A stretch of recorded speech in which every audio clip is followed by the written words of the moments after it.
Surfla Flebro ambe afo kwa wamado anyo dofo kari surafatu maladu ambe fosede ole ni kelembemga ni wati na litara bangoni jangene bula karamo aidrafe wati na fon sigimbe bele sombe Surfla tibila amba abela jenefo karamo aidra tola lu tamana ka boy bishuna maba nani le ba ambolo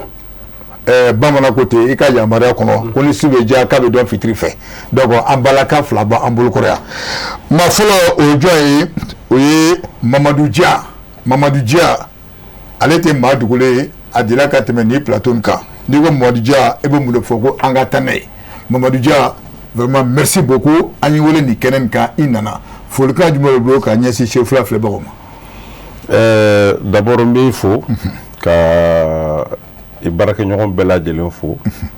munum be kenekani munum be dibila technicien ni tout ce qui l'équipe be fo mbaru ñoxon munum be en china ka foli blawma ka lameli jekulu ni Flebro ka bela jelen fo ka ñere ka tonnon fo donc me doouta ansigila herela ala kan wuli herela ami mboto nga petindo ko ma ko ni nana ko kale trofo na ya Maria Idrissa Aïdara d'accord ka asigle me ka laja ka foli bien OK il y a pas de problème ala kan ça va ami merci beaucoup ma flana o fanate madugule andela kale o ni kenabelunga o joy docteur Laya Guindo ancien chercheur docteur Laya fulka bablo ka nyesi Surfla Flebro merci beaucoup iniche ikani invitation na mbifo itonyo ka fo neni mbala muso fla ani balma ke ja kunu ni Ireland ni jatumbe renouveau la ayi débat ke buyani karama kono jana o jaranye ko sobe sisa mali kuma ka gele ko sobe mogo kera ni ma som mo muye o ibo traité ciwandola mais kuna makete OK a jaranye ko sobe mais Surfla barakela belegilim fo mogo bikan fleni watila mali kono ani mari kokan nga fulbita obey d'accord merci vraiment merci beaucoup masana oye ambalake Fatmata H Traoré allez jurissier Fatmata merci beaucoup ani wole ima gelado iko kibina wa inana merci encore une fois pour le cas du babou ka nyesi Surfla Flebro OK merci beaucoup Daouda nga fuli krengrele Surfla barakela belajeli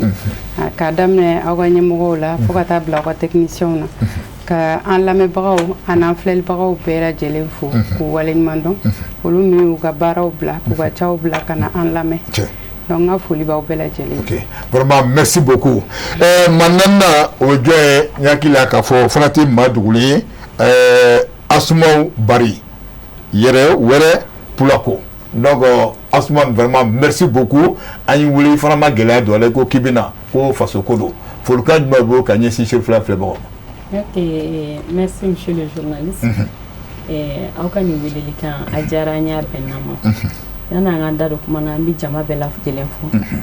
an b'an ka balimakɛw fila fo ka tila k'an balimamuso fo ka aw journalistes fana fo ani ka télé baarakɛlaw bɛɛ lajɛlen fo ka belebele ka belebele fana fo n dalen bɛ Bangɔni na n'o ye Haidara Sirifikɛ ye ani an filɛbagaw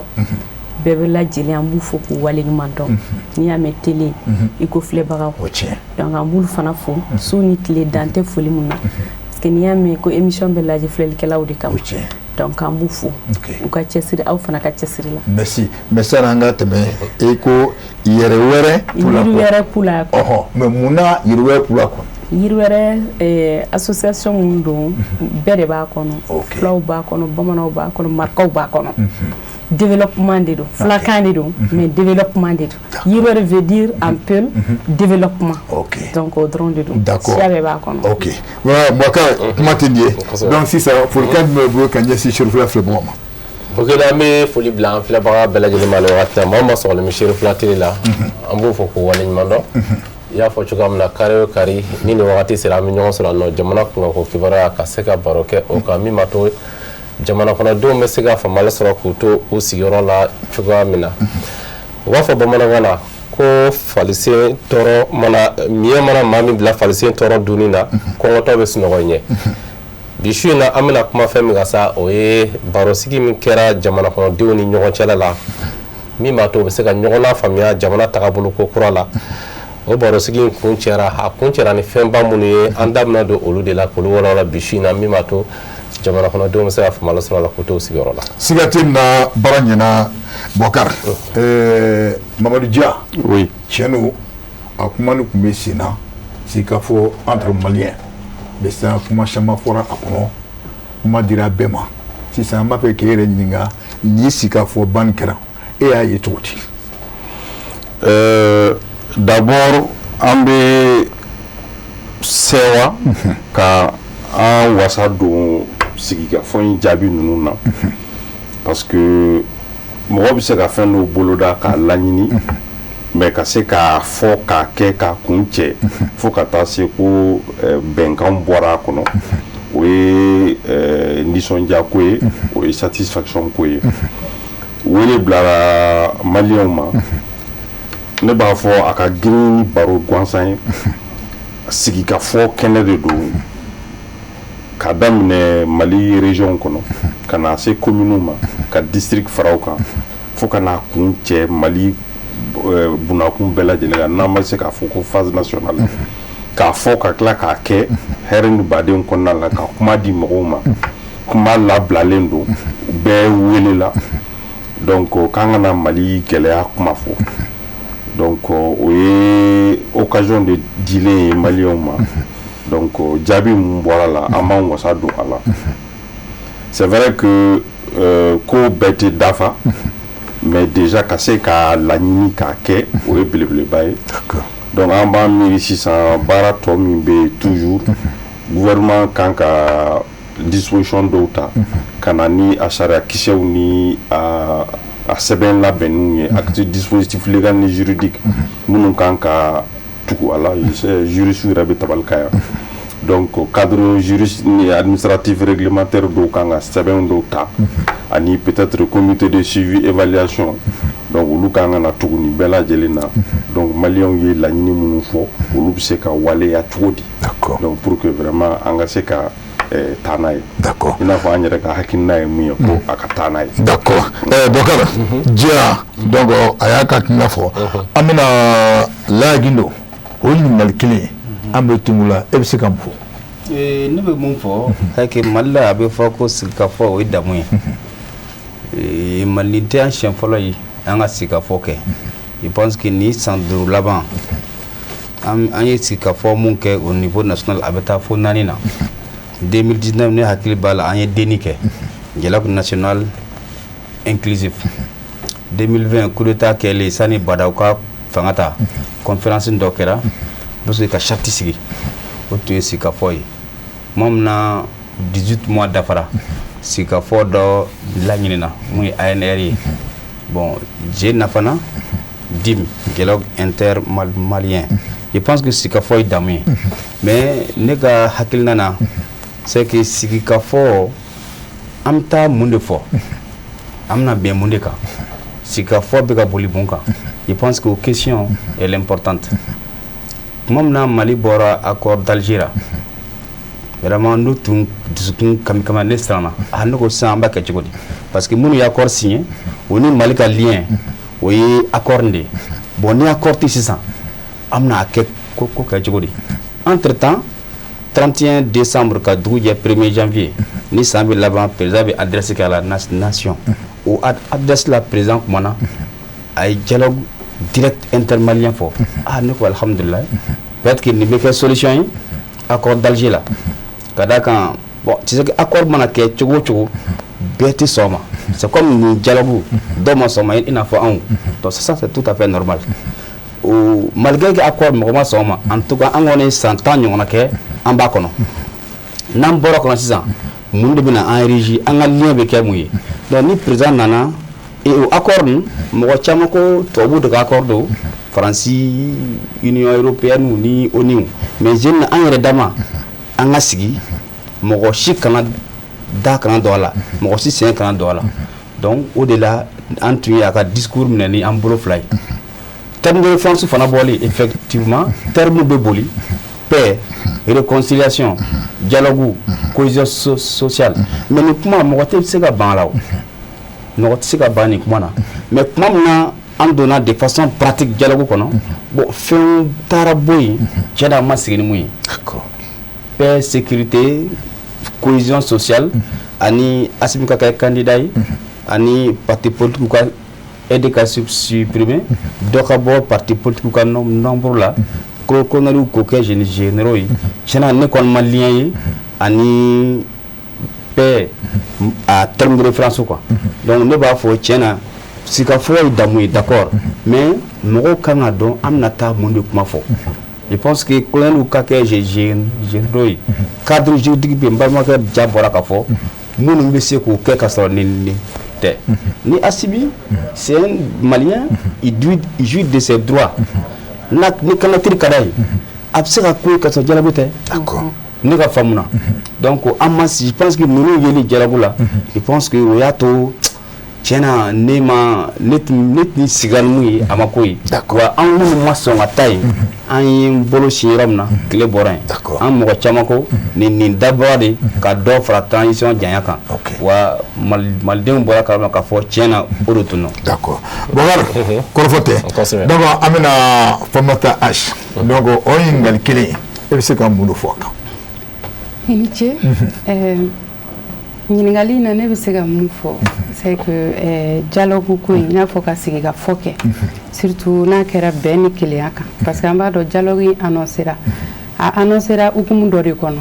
a yira k'a fɔ accord pour la paix et la réconciliation a tun tɛ ka labaara bilen a gɛlɛyara kosɛbɛ gouvernement bolo ani parti signataires bolo bon malien den yɛrɛ kelen-kelenna bɛɛ fana y'a ye k'a fɔ baara tɛ ka kɛ komi an sigila n'a ye cogoya min na parce que ni accord in ta k'a lajɛ i b'a ye accord in Mali waati min Mali b'a signé a y'a sɔrɔ fanga tɛ Mali la kosɛbɛ bon ani parti signataire olu fanga kun ka bon accord kɔnɔna la kosɛbɛ mais accord labaara waati i b'a ye kuma bɛɛ gɛlɛyaw donna la wa fana olu ka côté ye mun ye i n'a fɔ médiation internationale ani fɛnw parti pris yira a la bon b'a dɔn président de la transition bɔra k'a fɔ san yɛlɛma hukumu kɔnɔna la ko dialogue intermalien an kun sigilen bɛ nin a mɛnna parce que an ko de ngo n'a ma ɲɛ an bɛ taa de accord à accord parce que n'i y'a jateminɛ Mali ye accord dama mun signé a ka ca k'a daminɛ depuis indépendance la fo ka se sisan na Tamaracet bɛ yen fɛngɛ a ka ca quoi a bɛ ɲini ka accord 5 bɔ ni 5 yɛrɛ tɛ donc o accord ninnu an y'a ye k'a fɔ a si ma kɛ sababu ye ka bɛn ni kelenya sabati alors que a bɛɛ dabɔra maliyɛnw ka bɛn u ka don da kelen fɛ u ka bɔ da kelen fɛ donc n'o o ko kɛra n'an na ye k'a fɔ ko sisan an yɛrɛ de k'an sigi an maliyɛn den damaw mɔgɔ si da kana yala an k'an sigi ka kuma ka bɛn fɛn dɔ kan donc hakili la o hakilina in ye hakilina ɲuman de ye parce que a tɛ foyi c'est-à-dire laɲini wɛrɛ fosi t'a la ni maliyɛnw ka se ka ɲɔgɔn kuma ɲɔgɔnya parce que n'i y'a jateminɛ san laban in na maliyɛnw ka kuma ɲɔgɔnya dutu donna an na kosɛbɛ mɔgɔ dɔw dalen tɛ ɲɔgɔn na toujours n'a fɔra ko ka sigi i b'a ye mɔgɔ dɔw bɛ olu b'a fɔ k'olu sen t'a la parce que olu ka hakilina ye min ye olu b'a dɔn n'olu tagara olu tɛ fɛ ka min y'a kɔnɔ o bɛ se ka bɔ a kɔnɔ donc olu b'a fɔ ko olu sen t'a la bilen ou b'a fɔ k'a organisera cogo min o t'a kɛ cogo ye mais n balimakɛ bɔra k'a fɔ ko sigi ka fɔ ye damu ye ne ka jate la n'i taara kɛnɛ kan i bɛ se ka faamuyali sɔrɔ i fana bɛ se k'i hakilina ta fɔ o ye ne kelen ni kelen ka hakilina ye n'a ma ɲɛ k'a fɔra ko intermalien o kɔrɔ ye k'a fɔ ko malien sen ma bɔ accord in na disons dialogue in na parce que a ma fɔ ko négociation dɔw m'a faamuya négociation tɛ o accord tɛ a fɔra dialogue de dialogue bɛɛ b'a sens dɔ français la aw bɛ sigi aw bɛ kuma e b'i ta fɔ ne ma jɛn nin ye nin b'a ta fɔ bɔ aw bɛ se ka bɛn fɛn kelen na bon c'est vrai que accord in kɔnɔna disons dialogue in kɔnɔna la mɔgɔw welela minnu sera ka na olu nana k'a daminɛ concertation na parce que ne kɔni o de diyara ne ye kosɛbɛ consultation kɛra fɔlɔ ka fɛngɛw kɛ a tɔgɔ ye di niveau local ninnu na commune ninnu kɔnɔ u y'a essayer ka mɔgɔw fara ɲɔgɔn kan fo ka taa se niveau national ma bon i b'a dɔn baara mana kɛ cogo o cogo mɔgɔ bɛ se ka fiɲɛ bɔ baara la donc fɛn dafalen tɛ yen nɔ fɛn dɔw kɔni yera kɔnɔ o ma diya mɔgɔ caman ye n bɛ se k'a fɔ fana recommandation i n'a fɔ bɛnkan dɔw bɔra a kɔnɔ mɔgɔw ma sigi ni fɛn min ye parce que mɔgɔ si tun t'a dɔn nin thème 5ba in kɔnɔna la k'a fɔ ko olu hakilinaw bɛ se ka y'a kɔnɔ mais an tilala ko olu y'a kɔnɔ bon o kɔni bɛɛ ka appréciation c'est laissé à soi-même c'est-à-dire que bɛɛ n'i ka appréciation don o ko la mais ne bɛ se ka mun fɔ nin dialogue ko in na baara ɲuman de don fɛn de don mun Mali ka kan k'a kɛ wa Mali ye a jeniyɔrɔ fin parce que ni accord disons ni dialogue in tun ma kɛ sisan problème mun bɛna créer accord pour la paix mun bɛ yen o tɛ ka labaara bon gafe jumɛn b'an bolo yamaruya jumɛn b'an bolo an bɛ se k'an sinsin bere kɛ jumɛn ye pour que an bɛ se ka continuer Mali ka kɛlɛ labanni ni kɛlɛ dasali la cogoya min na bon nin de bɛ se ka kɛ cadre ye min b'a to an bɛ se k'a fɔ ko an jɛna accord dɔ in kɔ pewu o de y'a ko accord ko disons a dialogue ko in diya n ye bon peut-être kumaw kɔnɔna la an bɛ se ka fɛn wɛrɛw fɔ. Ok, il n'y a pas de problème. Merci beaucoup. Voilà, Asmaou. Voilà, an bɛna e fan fɛ. Bon, an b'a fɔ alhamdulilayi rabbil alamin dialogue ye tare de bɛɛ b'a dɔn a ye n'an ka kuma o ye ko ɲumanba ye en Afrique an yɛrɛ tɛ dɔwɛrɛ dɔn o kɔ hali ni kɛlɛ kɛra sokɔnɔna na dɔ bɛ wele soit jeli dɔ soit mɔgɔ dɔ bɛ wele o bɛ n'i sigi ka kɛlɛ na o ye famille kɔnɔna de n'o bɔra a kɔnɔ n'a fɔra ko an malidenw yɛrɛ de ye hakili sɔrɔ an ni ɲɔgɔn cɛ a ye n'an k'an ka sigi an ka bɛn dialogue de fɔra o dialogue ye jumɛn ye si c'est en bon français bon nous sommes des économistes on tɛ juristes ye bon dialogue n'a fɔra dialogue i bɛ n'i sigi ne bɛna n sigi e b'i ta fɔ n bɛ n ta fɔ f'a bɛ to mun ka ɲi an bɛ jɛ ka kelen de choisir ne kɔni fɛ ni dialogue bɛ kɛ mɔgɔ min ye marifa ta dialogue kɛ n'o de ye monsieur le journaliste Traoré e b'i ka bureau kɔnɔ ne bɛ n ka bureau kɔnɔ i bɛ n wele ne bɛna n sigi an bɛ nin dialogue kɛ e ni ma kɛlɛ o marifa bɛ n bolo marifa b'i bolo an fila de bɛ sigi ka dialogue kɛ n'a sɔrɔ an ye fasoden ɲuman ye dɛ an bɛɛ ka kɛ fasoden ɲuman ye fo dɔ ka sabali dɔ kɔrɔ adamadenw bɛɛ tɛ jɛ ka kɛ kelen ye dɔ bɛ fisa dɔ ma dɔ bɛ hakili sɔrɔ ka tɛmɛ dɔ kan a ye n'an ka dialogue de fɔra o parce que de fait k'a fɔra dialogue en tout cas en bon français ne y'a faamuya an bɛ kuma ni ɲɔgɔn ye comme an yɛrɛ filɛ ka cogoya min na u y'o ɲɔgɔnna de kɛ si je comprends bien u dialoguera entre eux u kumana ni ɲɔgɔn ye u bɛnna ko dɔ de kan bon minnu kan ka kɛ acteurs principaux t'a la les acteurs principaux olu t'a la bon kuma in kɔni a ma nɔgɔn dɛ parce que jamana in bɔ bɛɛ siranna ka siran fo tiɲɛ yɛrɛ tɛ se ka fɔ bilen bɛɛ ko ko n bɛna datugu ni ala y'i da datuguli kama i b'a kɛ f'an k'o de bila an kun n'i y'a ye ninnu f'i ye jɔ ko f'an ka yɛrɛma hɔrɔnya ta yɛrɛma hɔrɔnya tɛ dɔwɛrɛ ye ko dɔ bɛ yen an tɛ sɔn a ma bon il faut que an malidenw fana k'a dɔn ko dɔ bɛ yen n'a ma ɲi an b'a fɔ parce que an fana ye maliden dɔ ye dialogue n'a fɔra an b'an sigi de an bɛɛ bɛ dialogue kɛ parti politique ɲɛma bɔ ni mun y'a kɔnɔ olu tɛ yen marifatigiw tɛ yen dialogue in n m'a fɔ a ma ɲi dɛ a ɲɛna yɛrɛ de mais ko dɔ b'a jɛ dɛ c'est comme si n ye nan tobi ni ma nanjini k'a la ou bien ni ma kɔgɔ k'a la fɛn dɔ b'a jɛ dɛ ni tiɲɛ nana an kɔni b'an ta fɔ n'a digira mɔgɔw ka yafa n ma n bɛ dan fɔlɔ. Ok, Boubacar kɔrɔfɔ tɛ donc o de kosɔn n ko bi su in na kuma ka di n'u bɛ mun kɔnɔ u bɛ na ɲɛfɔli kɛ bɛɛ n'i ka faamuyali don bɛɛ kuma t'i bolo. Ok, ne bɛna monsieur Dia fanfɛla la n bɛ ɲininkali min tɛnku e la madame bɔra k'a fɔ sa sigiden 5 ɲɔgɔnna de taara ni barosigi in senfɛ a sigiden 5 minnu taara est-ce que o bɛ ani kumakan bɛn kɛra fɛn minnu kan est-ce que u bɛ taa ni ɲɔgɔn ye wa? Déjà yani an ka don dialogue yɛrɛ kɔnɔ an ka yecogo ye min ye accord d'Alger min tun bɛ yen accord d'Alger binna de accord d'Alger sara donc k'an fila bɛɛ y'a dénoncé Mali yɛrɛ ko ko bɔra kɔnɔ o kɔfɛ Mali sɔrɔsiw armée wulila ka jɔ armée conquête kɛ ka Mali dugukolo bɛɛ minɛ donc on va dire armée malienne ye se sɔrɔ donc an se ka jamana kɛra an ta ye donc gɛlɛya minnu bɛ yen nɔ o tɛmɛnen kɔfɛ déjà an ni mercenaires tɛna sigi ka kuma an ni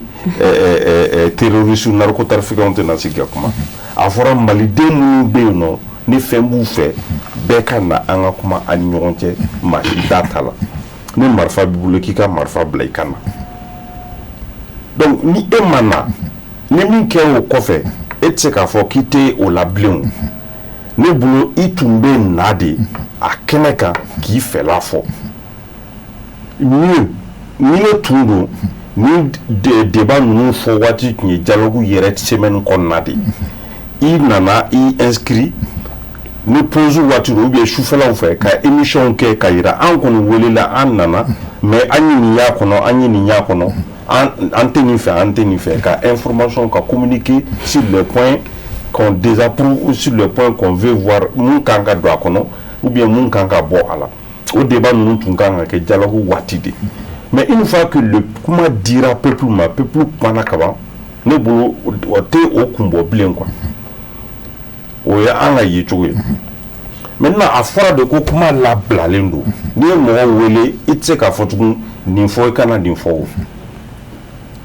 an bɛ tɛmɛ o bɛɛ kan minnu b'a la bi ko nin tun man ka y'a la nin tun kan ka k'a la imagine un peu dialogue in tun kana kɛ président ka bɔ ka décret ta k'a fɔ ko bon an mɔgɔ 5 an kɛra généraux ye maliyɛnw bɛ mun fɔ président ka bɔ ka décret ta k'a fɔ ko bon dɔ fara la transition kan maliyɛnw bɛ mun fɔ et donc ne kuma dira population ma ni population ka kuma ser'u ma a fɔra ko mɔgɔ si daminɛlen tɛ donc comment on appelle la participation est libre donc ka daminɛ commune kɔnɔ ka na fo phase nationale la a bɛɛ fara-farala ɲɔgɔn kan ka na bɔ ni nin de ye et donc ne bolo an kan ka a waleya cogo ɲuman de ɲini sisan donc ni légitimité tɛ tɛmɛ nin kan quoi pour moi donc n'an y'o légitimité sɔrɔ ka forme di kow ma ne bolo o tun ka fisa ni a cogoya wɛrɛ ye par exemple président ka discours dɔ kɛ dɔrɔn minnu ko ko transition banna o président ka discours kɛ dɔrɔn ko bon an ye san fila fara transition kan mun de bɛna fɔ bon an bɛɛ bɛ kɛ généraux ye mun de bɛna fɔ donc nin forme min nana disposition de bɛ ta sisan o bɛ se ka lawaleya cogo min na donc ne bolo hali bi an k'an sigi ka a suite lajɛ ka a développement a mise en œuvre na application lajɛ et puis peut-être a bɛ se ka kɛ ko dɔw kan ka latilen o fana disposition bɛ se ka taa puisque résolution dɔw bɛ tila ka cadre kura wɛrɛw ko fɔ tugun o fana bɛna kɛ ni négociation bɛ sigi ka kuma wɛrɛ ye tugun k'olu fana latilen donc on attend de voir. i n'a fɔ jumɛn i bɛ se ka da t'o dɔ la.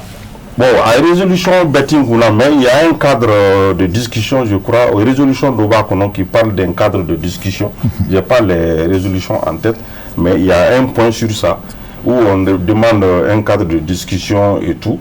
Et je pense que dans les dispositions à prendre, il y aura la mise en place de divers comités de rédaction ou de mise en œuvre. Ok. On est pour gagner tout le monde. Basité. Donc, wato. Ne m'avez pas moufo. Dia, ami Ijabi. Parce que nous avons Ijabi. Il faut qu'on fasse du renouveau fort à Pont. Il y a fait moi. Parce que qu'il y a eu paix, voilà, ce paix, sécurité à l'Ifon B. Oui, effectivement, je crois que fin de renouveau c'est les différentes commissions. Le terme de référence, Diani Diallo Kadam après les consultations, terme de référence ou de boire. Terme de référence, il faut publier.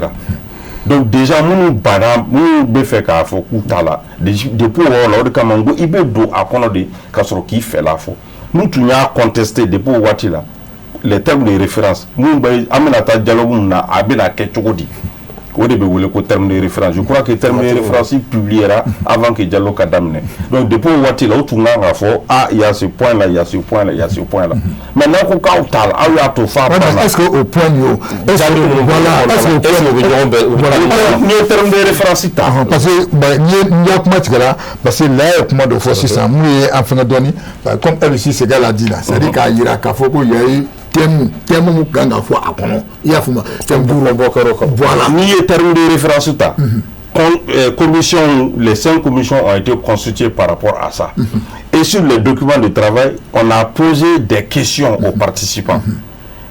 et ce sont ces réponses là qui ont donné des recommandations et ensuite il y a des résolutions. Au-delà de 200 et quelques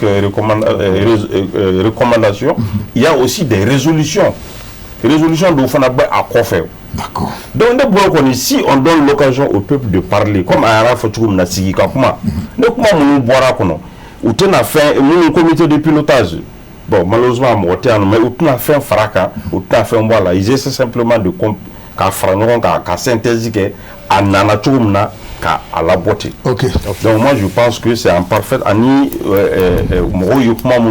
ani résolution mon bora kenega a bébé nyonta. Ok. Ok, parce que là meta e fa fala parce que il da de ko fo ko na kuma continue ko fendo bora ko na vraiment ata awire o ko na alors que adum bora ka fo siano ko kuma ka si ka mo ko ta kuma femiga sigira fo fin duru mi fo ka donc ko fe ko o ko na ere bolo fɛn jumɛn de taara minnu ma ye ni ani ma bɛn ni ɲɔgɔn ye n'a kuma yɛrɛ tun bɛ ka kɛ. Merci Traoré. Tu vois donc n balimakɛ ja a bɛ ka kuma fɔ ka nɔgɔya quoi ne ka jate la c'est que fɛn caman Mali bɛ yen a mɛnna o an bɛ san 50 ni ko an bɛ indépendance la c'est que jamana fonctionne cogo jamana tagabolo déjà textes bɛ yen o textes bɛ yen minnu bɛ a pepe latigɛ ni colonel ye ka kɛ colonel major ye sariya dɔw de bɛ yen condition dɔw de bɛ yen n'i y'olu remplir i bɛ k'a ye automatiquement chaque 20 janvier armée ka fête mɔgɔ bɛ gradé o chaque 22 septembre mɔgɔ bɛ gradé o an mago tɛ dialogue la ka mɔgɔ gradé n'i y'a condition remplir ni acte de bravoure kɛ san hakɛ dɔw bɛ yen n'i y'olu remplir hali fonction publique la c'est comme ça an mago tɛ dialogue la ka mɔgɔ kɛ général ye je suis très désolé Assimi ka candidature n'a kale ka kɛ candidature commission b'a la armée na n'i ye sɔrɔsi i se ka i présenter poste électif la i kan ka démissionner armée ka texte kɔnɔ texte bɛ yen minnu bɛ kuma kan i kan ka démissionner k'a bɛn hakɛ mun na ko kalo jumɛn joli bɛ yen i kan ka démissionner wa charte de transition bɛ yen n'i bi transition ɲɛmɔgɔya la transition gouvernement transition présidentielle CNT membre a tɛ se ka kɛ candidat ye élection minnu bɛ na transition ban o bɛ charte kɔnɔ maintenant n'an b'a fɛ ka bɔ a kɔnɔ an mago tɛ dialogue la pour que ka n'u kuma kɛ pour revenir un peu en arrière c'est que dialogue balimamuso bɔra k'a fɔ dialogue kɔrɔ de ye mɔgɔ minnu ka hakilina tɛ kelen ye aw de bɛ sigi ka kuma dialogue hakilina fila logi o ye kuma ye mais an ka nin dialogue tɛ o nin ye monologue de ye mɔgɔ o mɔgɔ taara kɛnɛ kan a bɛɛ ka hakilina ye kelen o tɛ se ka kɛ dialogue ye monologue ye jumɛn ye voilà minnu ko o ye accord dénoncé les partis signataires o mana kɛnɛ kan jɔnw bali ka na an bɛ tila ka kuma kɛ mais ce qui est sûr o mana ça c'est une évidence filanan dialogue daminɛna o ye parti politique suspend o ka activité parti politique activité suspend o de kama balimamuso parti politique ɲɛmɔgɔ man ye o parti politique ka lettre kɛ k'i ka bureau invité i ka démembrement o ka taga dialogue la o ye acte politique de o mais n'a y'o suspend o bɛ se ka taa cogo di. mais a politique mɔgɔ dɔw caman bɛ kɛnɛ kan o. ni mun taara o yɛrɛ ye sariya sɔsɔ de o n'i ka jamana ye conseil de ministre kɛ k'a fɔ parti politique activité suspend n'i kila ka taa parti politique baara kɛ e bɛ wele cogo di. moi je pense qu'il y a deux poids deux mesures. On ne peut pas aimer une chose et son contraire. Non, au cas galère. mais parti politique officiellement parti politique suspend nos activités. Parti politique et activités à caractère politique des associations. Je pense que dans la communication, non, le fait que parti politique suspend ante barake. Je pense que ton doit communiquer. Mais en attendant quoi, je pense que c'est extrêmement important. Bambachi,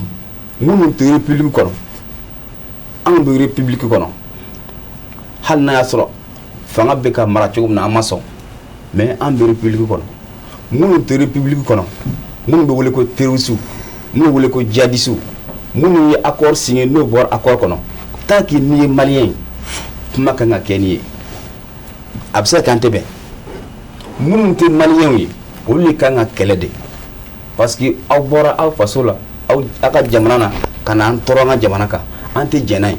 olu kan ka kɛlɛ par tous les moyens an bɛ armée dɛmɛ olu ka bɔ yen mais minnu ye maliyɛnw ye précisément Yad ninnu Kufa ninnu an tɛ o ni maliyɛnya cɛ Sema mɔgɔw an tɛ o ni maliyɛnya cɛ tant que n'an ma dɛsɛ an ni olu kan ka kuma olu tɛ bila kɛrɛfɛ dɛ n'i y'olu bila kɛrɛfɛ solution tɛ dɛ mais non c'est que c'est le moment ne kɔni ko dɔ de bɛ yen sinon o bɛɛ tun bɛ Bamakɔ yan n'i y'a ye o balila ka tunu mais bɛnbaliya dɔ de bɛ yen o bɛnbaliya in mais c'est très profond mɔgɔ bɛ se k'a da ɲuman don o bɛɛ de kan ka wele dɔw de tun bɛ ne ko n balimakɛ a y'a simplifier dɔɔni or bon o de kama n ka kuma dun y'a fɔ dialogue ko t'an na o en 5 ans an ye dialogue 4 kɛ n balimamuso kumana depuis tabarasɛti ni fɛn ninnu sigikafɔw bɛ yen mais Mali problème kuma dɔ la exécution wa kuma dɔ la an bɛ fara ɲɔgɔn kan mais problème tɛ diagnostic a fɔ bon tant que n'a b'o kɛ dɛ aw de bɛ segin de minɛ kuma bɛɛ dialogue vous parlez politique et institution o tun ye thématique dɔ de pour parti politique suspend o kɔnɔ résolution minnu bɔra yen aw ni jɔn de ye kuma kɛ mais ça peut pas aller bon anw suspend an ma participer mais ni résolution bɔra parti politique quoi mais on est en droit k'a fɔ an ma jɛn n'a ye et c'est tout à fait ils sont en droit k'an ma jɛn n'a ye mais ni ko aw John, parce que tu es là en tant que voilà, toi tu es là en tant que chercheur, il y a voilà. Non, je comprends bien. Dans le cas du fond qu'à voilà mais comment en tant que chercheur, mais maintenant on va couleur donner nous. Ni botte d'abord on a cassé qu'on est ibitane. Ça c'est clair, ni palmaké tanaï. Bon, d'accord, voilà. Vous comprenez un peu. Je pense que en tant que bête de Clémenton là, c'est que terme de différence ou bolé. Nous tun bɛ dialogue kunna mɔgɔ 100 ni kɔ experts taara Mali fan bɛɛ lajɛlen fɛ c'est que paix réconciliation dialogue cohésion sociale vivre ensemble thème tun t'o kɔnɔ a tun kan ka fɔ mɔgɔw ye tiɲɛ na nin tɛ an sigi kun ye. Voilà, parce que moi c'est la question que ne kun na o nana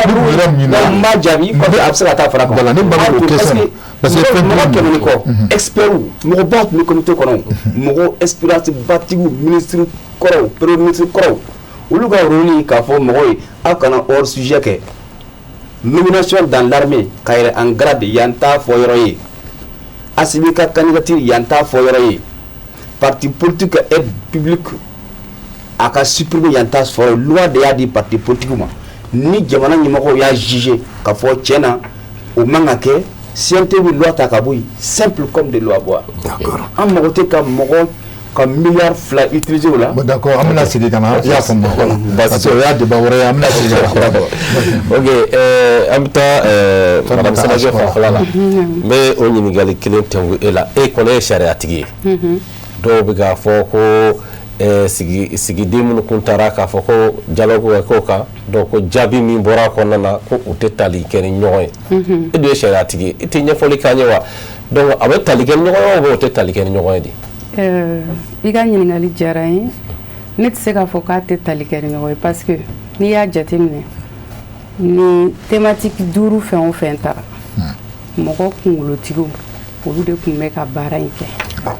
ne kelen ka hakilina tɛ se ka ta o la dɛ k'a fɔ ko min bɔra a kɔnɔ k'a tɛ taga ni ɲɔgɔn ye mais n bɛ se ka mun fɔ fɛn dɔw b'a kɔnɔ minnu ni thématique tɛ taga ni ɲɔgɔn ye comme recommandation o kelen-kelenninw b'a kɔnɔ mais caman b'a kɔnɔ o de ye caman ye c'est en lien direct avec thématique parce que n'i ye fɛngɛ ta cohésion sociale fɛngɛ ta san nɔ i b'a ye k'a fɔ o kɔnɔna la u ye fɛn caman fɔ recommandation kɔnɔna la a yirara k'a fɔ an ka jateminɛ cogoya bɛɛ lajɛlen na surtout a résolution yɛrɛ bɛ min don o bɛ recommandation bɛɛ a b'a a résumé de k'a fɔ ko gouvernance partagée pour la paix et la sécurité o ye a bakurunba bɛɛ talen ye a kan ka gérer cogoya min na bon n'i ye question politique et institutionnelle ta i b'a ye k'a fɔ par exemple administration yɛrɛ bɛ labaara cogoya min na an ka parti politique a nombre ka limité ne ma wari ko y'a la dɛ ne ye mun y'a la parti politique ka création parce que bi na Mali la parti politique n t'a nombre exact mais ne bɛ fama ma waati min parti politique kun ka ca ni 280 ye Mali kɔnɔ est-ce que Mali besoin bɛ projet de société 200 kɔ la wa donc o ma fɔ dialogue in dɔrɔn na o même constitution kɔnɔ a fɔra o fana ko la tɛmɛna 2023 a yira k'a fɔ parti politique a ko ka cadre dɔɔni pour que an bɛ nin gɛlɛya mun kɔnɔ parce que an bɛ gɛlɛya mun kɔnɔ gɛlɛya c'est à dire que fɛn caman de donna an senkɔrɔ k'an senkɔrɔla ɲagasa malheureusement olu bɛ ka an tɔ latunu donc il est temps que an k'an sigi ka miiri mun ni mun de ka kan ka kɛ n'i ye recommandation ninnu ta k'a lajɛ i t'a ye a kɔnɔ ko fɛn min ka kan ka kɛ pour que a ka limité o c'est à dire que fɛn wɛrɛw de bɛna kɛ activité wɛrɛw de bɛna kɛ pour que olu bɛ se ka kɛ mais olu fana bɛ kɛ bɛnkan kɔnɔna de la a kelen-kelen fɛn o fɛn taara an bɛ se k'a fɔ a bɛ se ka kɛ hali plan d'action ye n'i ye ne yɛrɛ ɲininka ne b'a fɔ recommandation cayara o ye kelen ye ne ka constat filanan recommandation dɔw bɛ thématique dɔw kɔnɔ olu tun t'u place la u tun bɛ thématique wɛrɛ kɔnɔ o y'a problème filanan ye. o jumɛn i n'a fɔ. bon par exemple n'i taara gouvernance fɛn na i bɛ taa sɔrɔ question institutionnelle fɛn dɔ b'o kɔnɔ n'i taara dernière thématique kɔnɔ fɛn a gouvernance yɛrɛ tɛ géopolitique i bɛ taa sɔrɔ question institutionnelle point dɔ b'o kɔnɔ n'i taara cohésion sociale kɔnɔna na i bɛ taa sɔrɔ question politique dɔ bɛ o kɔnɔna la o n'a ɲɔgɔnna caman i b'a dɔn ko recommandation ka ca a bɛ ɲini ka 300 bɔ presque wa a ka ca dɔɔni i tɛ se k'a bɛɛ mara i kunkolo la o ye problème filanan ye problème sabanan yɛrɛ kɛra mun ye c'est que n'i ye thématique ninnu bɛɛ ta k'a lajɛ i b'a ye k'a fɔ souvent c'est comme si dialogue intermalien a sens fɔlɔ mun dira ma k'a fɔ a bɛna bila accord nɔ la i b'a fɔ ko mɔgɔw jɛngɛnna dɔɔni u jɛngɛnna cogo di parce que n'i y'a jateminɛ n'a fɔra ko dialogue intermalien en lien avec la paix et la sécurité recommandation fɛn o fɛn bɛ bɔ o kan ka lier paix et la sécurité la an ka kan ka miiri de fɔlɔ mun de bɛ ka kɛ an tɛ ka paix sɔrɔ thématique bɛ ɲini ten de fɔlɔ avant même d'arriver à quoi que ce soit bon je n'en disconviens pas c'est-à-dire que a bɛ se ka kɛ minnu y'a fɛ thématique choix ɲɛna c'est pour ça que ne tɛ hasarder thématique ninnu ka fɔ parce que mɔgɔw de jɛra k'a décider ne kelen tɛ se ka wuli k'a fɔ k'a si ma ɲa mais ne ka jate la n'a ma ɲa ko recommandation bɛ bɔ a kɔnɔ minnu bɛ ka atelier ninnu modérer olu ka kan k'u jija cogo bɛɛ la n'a fɔra question politique et institutionnelle quelles sont les questions politiques et institutionnelles qui sont en lien avec la paix et la sécurité ou recommandation de ka kan ka y'a kɔnɔ recommandation wɛrɛ man kan ka ye dɛ parce que n'a fɔra sigikafɔ tɛ kelen ye dɛ an y'a accord de Tamarsetu n'u tɔ na accord d'Alger kɛ ka na olu bɛɛ hali Nouakchott bɛɛ yera la maintenant olu accord ye mais ni accord olu bɛɛ ye paix non olu bɛɛ ye paix et sécurité de la hukumu kɔnɔna na est ce que an tɛ dunna na je me souviens pas de tout mais a ka ca mais sigikafɔ wɛrɛw yera minnu tun tɛ paix et sécurité dɔrɔn kan tel que ANR ou global de c'est les assises nationales pour la refondation paix bɛ se ka fo la fɛn bɛɛ bɛ se ka fo kɔnɔna la après an ye état généraux de l'éducation kɛra état généraux de la jeunesse yɛrɛ fana kɛra olu bɛɛ c'est à dire que ni recommandation bɛ bɔ dɔrɔn il faut que ce soit en lien direct avec c'est-à-dire l'objectif recherché thématique ba yɛrɛ vision globale laɲini ye min ye a bɛ komi o sira de jɛngɛnna dɔɔni ne ka jate la parce que n'a fɔra k'an ka fɛnw analyser an ka analyser de façon objective recommandation ninnu kɔnɔna la fɛn caman b'a kɔnɔ n'a sera ka lawaleya Mali la a bɛ kɛ tare-tareba de ye an bolo hali n'a sɔrɔ an ɲɛ bɛ kelen-kelenni minnu man di an ye a bɛ kɛ tare-tare o ye kelen filanan ye min ye n'i y'a ta k'a lajɛ Mali fɔrilen don gafe dilan na sanga ani waati bɛɛ anw de kɔni bɛ taa waribaw don ɲɔgɔn yew ni kumaw ni fɛnw na i b'a ye k'a fɔ o kuma ninnu souvent an bɛ taa kuma min kan dɛ jaabi mun bi di dɛ an b'o dɔn ka kɔrɔ pourquoi an t'o wari don la directement k'an ka baara kɛ ka taa n'a ye i n'a fɔ olu ka tɔn in tɔgɔ ye fɛn mais souvent an bɛ mɔgɔw fara ɲɔgɔn kan pour moi c'est important mais n'a bɛna abouti fɛn dɔ la mun bɛ kɛ sababu ye k'an tɔ curu an ka kan k'o éviter maintenant an bɛ gafew de bɔ toujours an b'a fɔ bon an ye nin assise ka fɛn kɛra nin an bɛ comité dɔ sigi an ye nin dialogue in kɛ a fɛn dɔ ye an bɛ comité dɔ sigi pour k'a ka lawaleya maintenant a lawaleyali kɔnɔna la an kan k'an jija fɛn minnu fɔra dɛ a ka lawaleya dɛ parce que bɛnkanw de don c'est-à-dire k'an ka wari bɔ kana kɛ fu ye quoi fɛn kelen mun bɛ ne fɛn Maliko la o y'o yɔrɔ ye donc n bɛ kuma da yan fɔlɔ. Ok Asuma o mɛn na e fanfɛla la n b'o ɲininkali kelen tɛngu e la sabula an bɛɛ y'a fɔ kuma kɔnɔna na sisan nɔ i n'a fɔ aw ye kumara cogoya min na min ye sigiden minnu taara dialogue in kɔnɔna na aw bɛ ka a fɔ ko fɛn dɔw b'a kɔnɔna na min tɛ tali kɛ ni kɛrɛnkɛrɛnnenya sigiden ninnu kumakan ninnu ye i bɛ se ka ɲɛfɔli k'an ye o la. Bon, Monsieur Traoré, mes marche arrière dɔɔni kɛ mes rétroviseurs lajɛ Monsieur Gindo ka kuma dɔ la a ko ni Assimi b'a fɛ ka kɛ président il n'a pas besoin population ka bɔ k'a ka kɛ président parce que ko tasiraw de b'a la pour que militaire qui présente a tɛ ka k'a yɛrɛ yan don min na a tɛ bɛ kɛ candidat ye il a démissionné a ye fini bila il était général don min na Musa Senko b'a fɛ k'i présenter il était général Musa Senko a démissionné u b'o dɔn ka tɛmɛ anw bɛɛ kan la kuma in pour que bon ne m'a ɲini dɛ population yɛrɛ de ko ko n ka k'a ye ne kɔni o ye ne hakilinata ye bon a filanan n bɛna n da don yɔrɔ min na n balimamuso kumana yɔrɔ dɔ fana kan a ye réconciliation fɔ yɔrɔ dɔ la c'est vrai réconciliation a ka d'an ye bon ne ye réconciliation faamuya cogoya min na yɔrɔ min na an ka denmisɛnninw ye baara kɛ il faut reconnaître an minnu bɛ voyager kosɛbɛ an b'a dɔn u ye baara kɛ ne ye nin fɔ renouveau la o don o ma n bɛ segin a kan ye parce que u y'an ka dignité segin a ma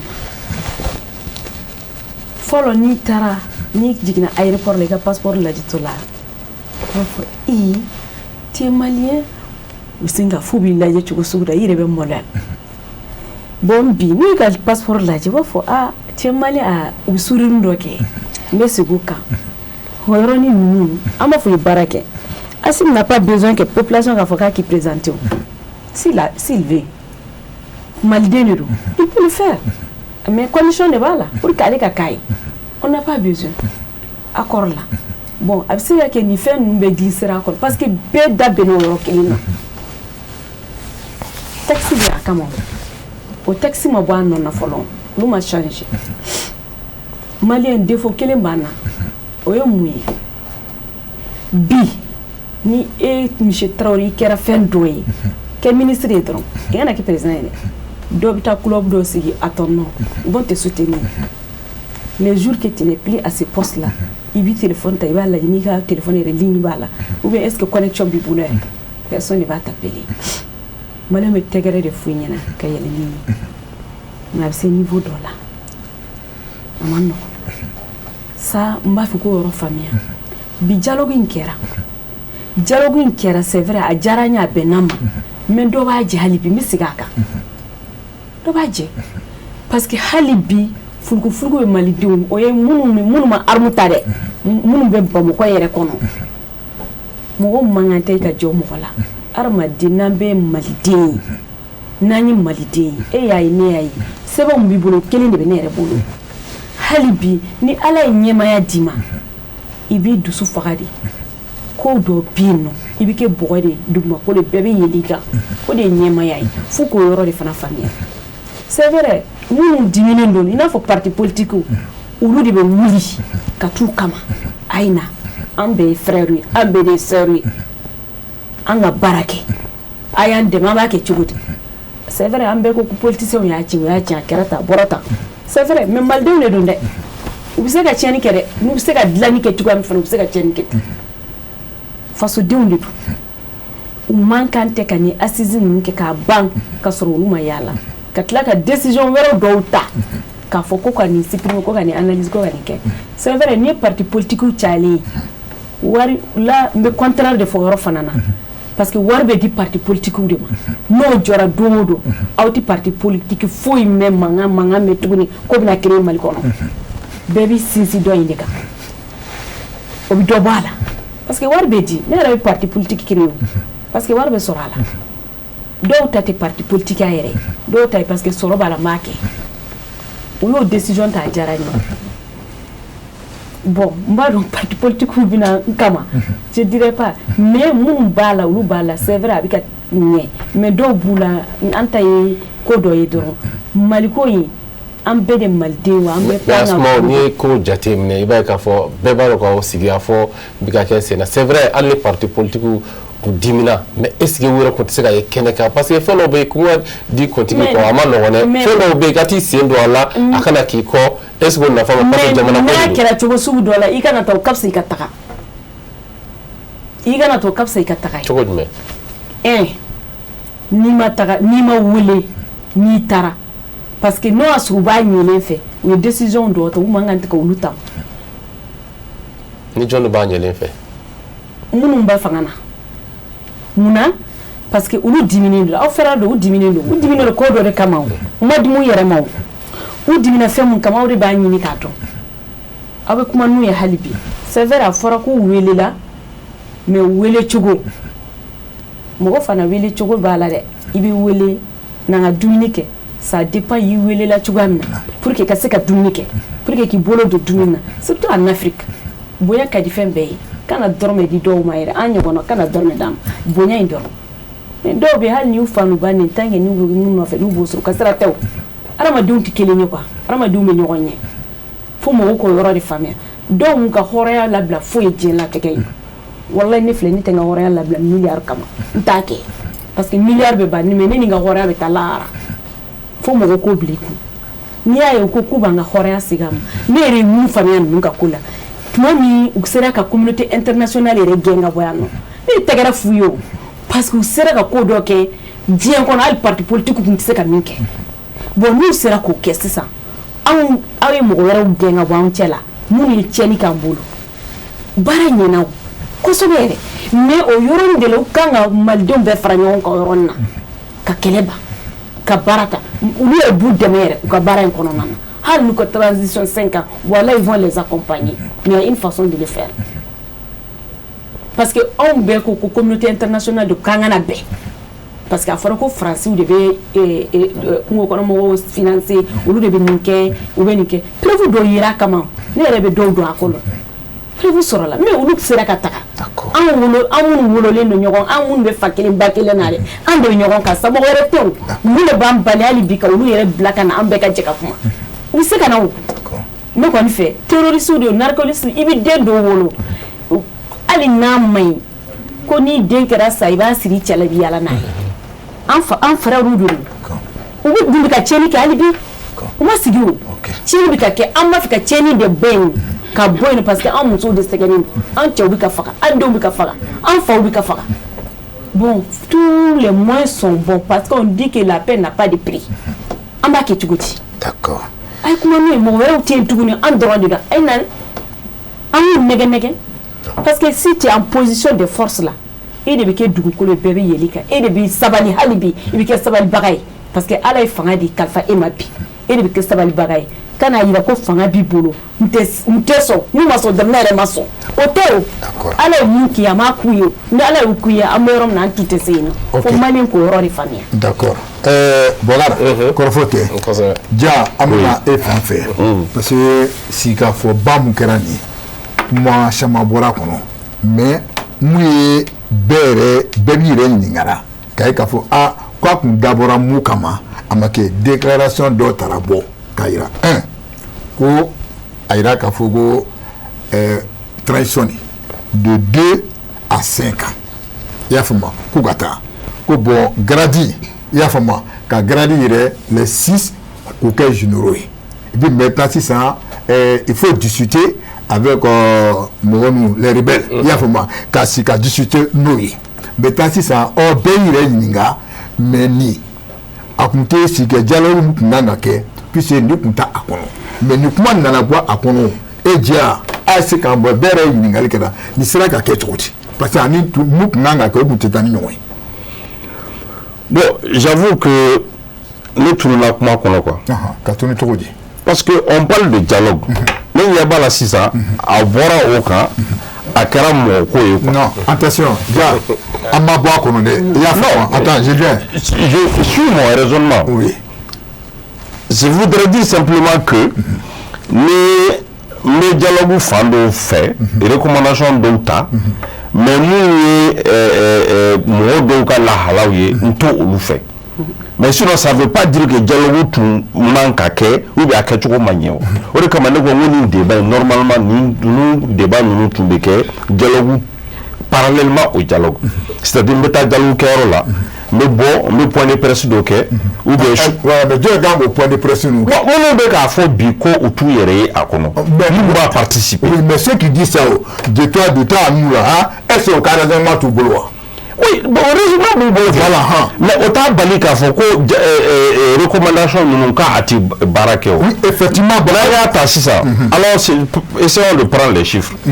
minnu ko k'u t'a la Guilo n'a y'a ka regroupement n'an y'a ta sisan en termes de chiffres k'a évaluer k'a peser u ka regroupement suffrage ta mɔgɔ minnu ye dialogue kɛ k'o suffrage ta k'a da ɲɔgɔn kɔrɔ en démocratie qui va peser. Mais moi j'aurais bien voulu que o tun ka sɔrɔ dialogue kɔnɔ u ka bɔ ka déclaration kɛ nin bɛ ka don recommandation kɔnɔ o tun t'a la a bɛ ka taa nin sira fɛ a man ka taa o sira fɛ.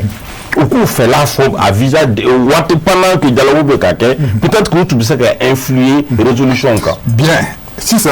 on va revenir i y'a faamu sisan e bɛ mun na nin an bɛɛ bɛ kuma kelen n'o kan i y'a faamu sisan bon olu ye mun kɛ nin parce que a fɔra olu ɲɛna i y'a faamu ko o kana ye kɛnɛ kan i y'a faamu c'est comme tout le monde a été invité. je viens mais après quand ils ont dit ça moi j'ai posé la même question mais a fɔra ko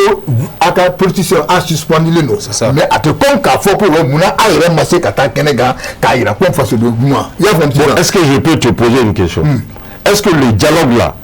c'est un acte politique? Non, c'est pas acte politique. Mais voilà, ça n'a rien à voir avec la suspension. Mais acte politique, parce que tout le monde va connaître. C'est politique, nous d'accord. Oui,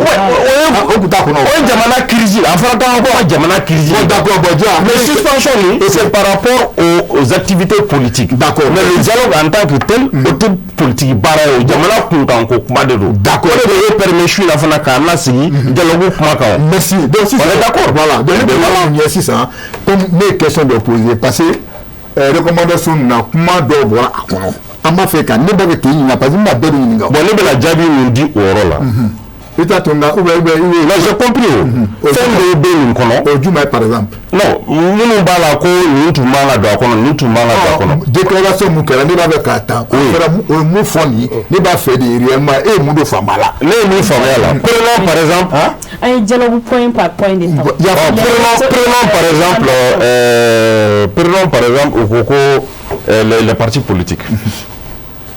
Parti politique voilà, très bien. L'ouverture démocratique. À Madame Malla 91, après le coup d'État, c'est par une conférence nationale. Et nous, nous sommes au conférence nationale, quel est le Fanako? Ne soit si bien fait qu'un candidat à Kadjalabla. Décrété. A démissionné. Jalabla démissionné, c'est là. Mais du coup, Babananga ne trouve pas contrôle le boulot. O ou bien conférence nationale de y'a fɔ 91 Maliens de welela ka sigi ka kuma ou ko ka ouverture démocratique et je me rappelle, je peux le dire, le feu maître Demba Diallo a insisté dans la salle que ce soit le multipartisme intégral. Koko Oroni Fraga. On a permis, on est jusqu'à 300 partis politiques. Maintenant, si 30 ans après, le peuple a jugé de limiter ou de modifier les conditions de création des partis politiques, ça ne doit pas être un scandale. Ok, bien, si ça, c'est que moi je voulais savoir, concernant comme qui est par rapport à la démission des militaires. Non, j'arrive. Monsieur qui tu as pris l'exemple sur les partis politiques. Kaira, Koka aide, Koka Naduma, Koka Aboy. Donc, ce côté-là, tu es partant. Déjà dans les recommandations des assises, le peuple balayé a demandé la suppression de la subvention aux partis politiques. D'accord, donc Dia est d'accord pour ça. Donc on avait Karom Nassisa au quoi faire. Maintenant, comment ça m'a fait de 2 à 5 ans. Il y a moi. Et puis maintenant, grade de colonel de généraux. Au Befora à Kono. Donc si ça, mais quand moi de Rome, ni point de Beforani. Dia en attendant et vous de famille là. Nous famille là. Le seigneur de Soro. Nous ko forme ou bien légitimité. Nous bois jamana denw yɛrɛ yɔrɔ la. A ye na sigi ka kuma jamanadenw ka fɛla ye nin de ye. Mɔgɔ dɔ ma mɔgɔ maliyɛn wele a y'a yɛrɛ kɛ général ye hali sini o zana bɛ da o kan ko bombardier général. Parce qu'à ma malien, est-ce que si il a fait un décret Tarako général, on va oser dire qu'ils ont été bombardés général? Tu vois ce que je veux dire? Maintenant, deuxième point est de 2 à 5 ans. De 2 à 5 ans. Moi, de ma faut transition banale, ko feuilleté blé, vide juridique de BA. Donc ça voudra dire que le troisième coup d'État est non fait. Bon, parce que notre maquette, le troisième coup d'État, c'est-à-dire que le vide juridique voici là, même le dialogue tout le monde vide juridique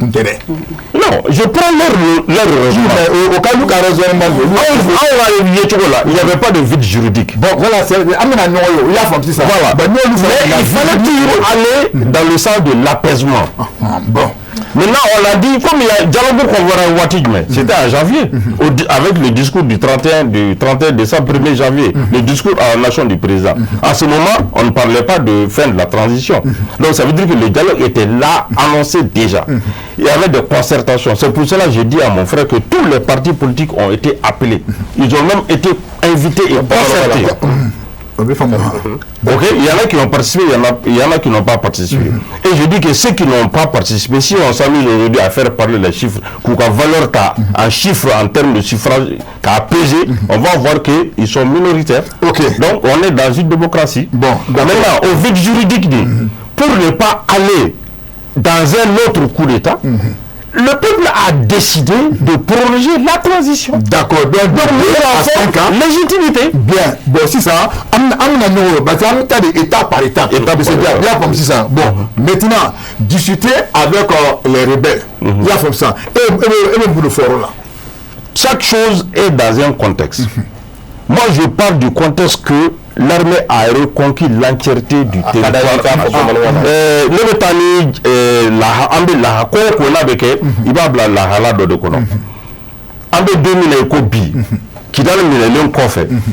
Mali te d'ici d'alenté, corps d'alenté de Nanablé, armée ou la kajo. Ok? Amafoko mankante, mankambe, mais rébellion koni, mercenaires ni trafic en tout cas Mali sagoba aka dugukolo belabi. Bon, ni sagobi ka dugukolo belabi. Et ni mo kelela et sera ola. Et mo tigi de wele ko na kuma tuma. Bien, donc ça dit que si j'ai bien compris, nous faut toi tu n'es pas d'accord. Je ne suis pas d'accord sur ça. Voilà, c'est ça. Débat maintenant. Est-ce qu'on peut évoluer? Mali Gela Dante Oyo. Est-ce que Mali Gela Dante Kele?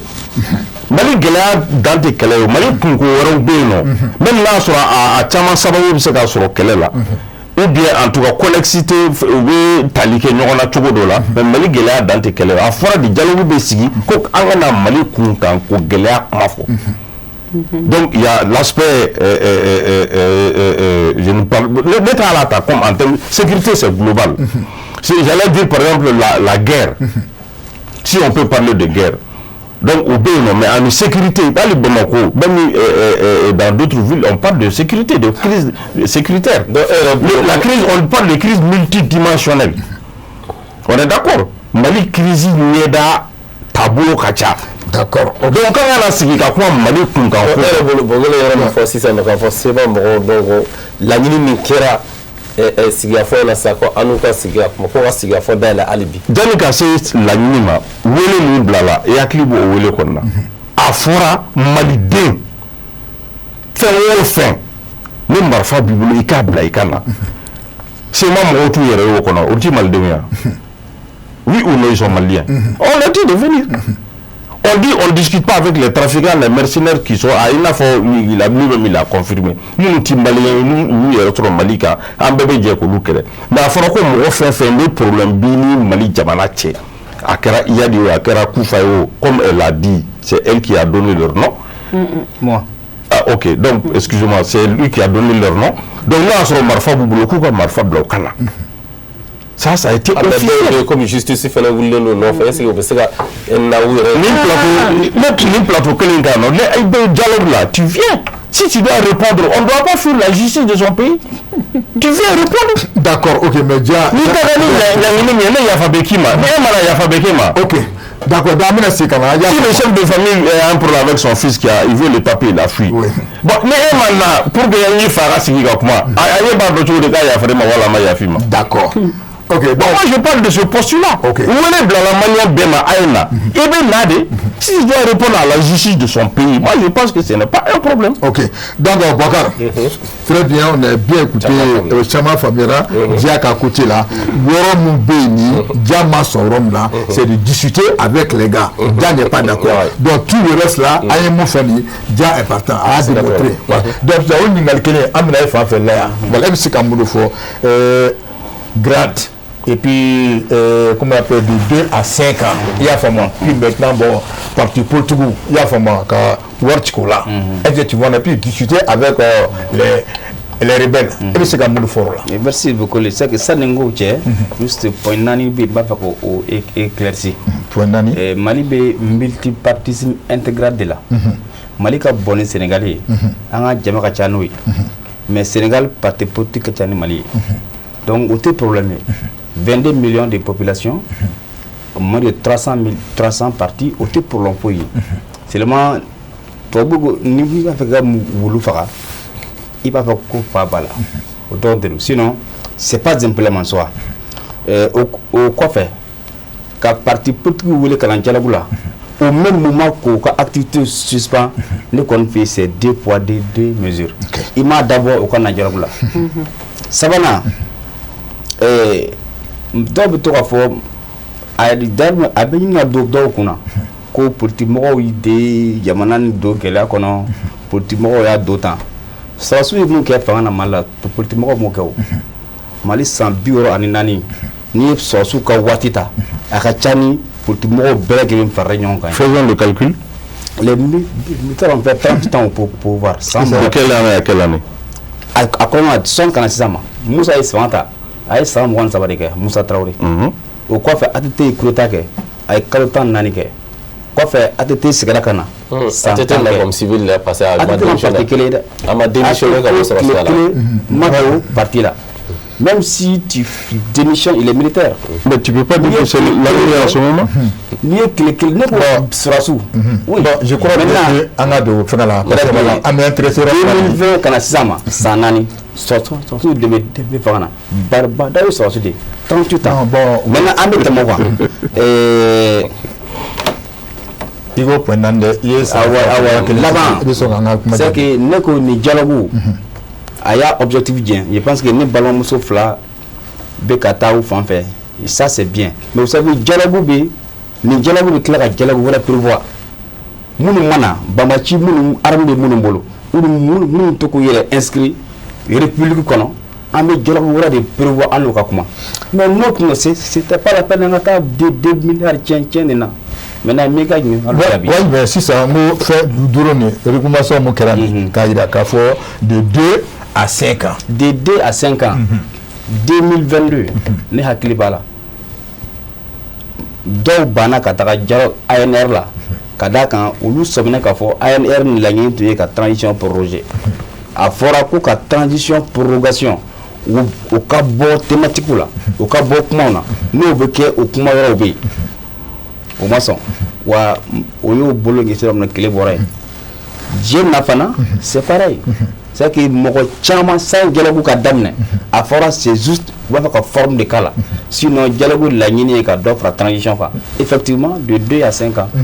bon donc ça je pense que yan t'a fɔ yɔrɔ ye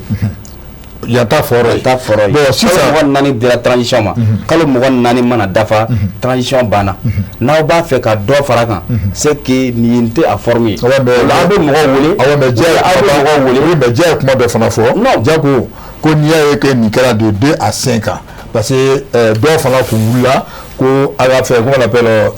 Covid juridique voilà k'a kun banna ka ban ko donc c'est fana ye nin fɔ o kun ɲɛli fɛn dɔ le natɔ la i y'a faamu sisan en fait an ka kuma tun man jan ɲɔgɔn na o ne ka yɛli la an mɔgɔ bɛ yan c'est que ne ka faamu cogo la ni transition banna 26 mars 2024 kalo mɔgɔ 4 o banna n'o banna et que élection ma organisé président kura tɛ yen donc vide juridique bɛ yen ni vide juridique bɛ yen aw bɛ mɔgɔw de wele sisan k'a fɔ transition banna an b'a kɛ cogo di. mais dɔw b'a fɔ k'a bɛ constitution kura fɛnɛ kɔnɔ non o ye débat wɛrɛ ye ne tɛ don o la c'est que 24 mois ye décret de ye Asimi y'a jira a publiera maliyɛn den bɛɛ y'a ye o kalo 24 mana dafa aw bɛ dialogue de kɛ sisan o dialogue tɛ kɛ e n'a fɔ a tɛ kɛ e n'a fɔ paix et réconciliation ka mɔgɔw nɛgɛ ka kɛ dialogue ye ka tila ka taa transition projet a tɛ kɛ tan dɛ a bɛ mɔgɔw wele k'a fɔ transition banna an bɛna kɛ cogo di. donc e fɛ o ka mɔgɔ a ka diɲɛ bɛɛ ye. dɔw fɛ o ka mɔgɔ de nɛgɛ k'a fɔ ka mɔgɔ lasibi ka taa dɔ fara kan. mais thématique la transition prolongation tun t'a la o thème de référence daminɛ na discours à la nation le 31 mars a fɔra k'an bɛna dialogue intermalien kɛ pour que maliens ka toutes les questions de réconciliation an ka se ka o réapproprier o de fɔra o tout début maintenant ni transition prorogation yera mɔgɔ ka kɛ généraux o yera o hors sujet de o. d'accord donc je pense que dialogue tun kan ka convoquer uniquement sur la fin de la transition maliens bɛ na bon ça b'a kɛ cogo di. d'accord kalo 6 kalo 5 kalo 3 san 1 o la namara t'a la o. d'accord donc voilà maintenant mun ye généraux ye je pense que texte kɔnɔ mais exemple kelen pe ta supposons que a ka fɔ ne la ne ye colonel ye dialogue la a fɔra ne ka kɛ général ye or militairement ne ma condition remplie il y a un problème. donc condition ko il y a un problème o condition jumɛn ye dɛ. mais o tɛ kɛ colonel ye ka général o ça c'est pas possible étape de bɛ nombre d'années de bɛ i kan ka fɛn dɔw de kɛ fɔlɔ dɔw de bɛ yen n'i y'olu rempli i bɛ kɛ i bɛ grade. mais an bɛka ye k'a fɔ ko capitaine Aya ka to capitaine na dɔrɔn ka sin ka yɛlɛ ka taa général. a y'a kuma fɔ o mais hali sisan mɔgɔ b'a kuma na. voilà mais donc e yɛrɛ fɛ.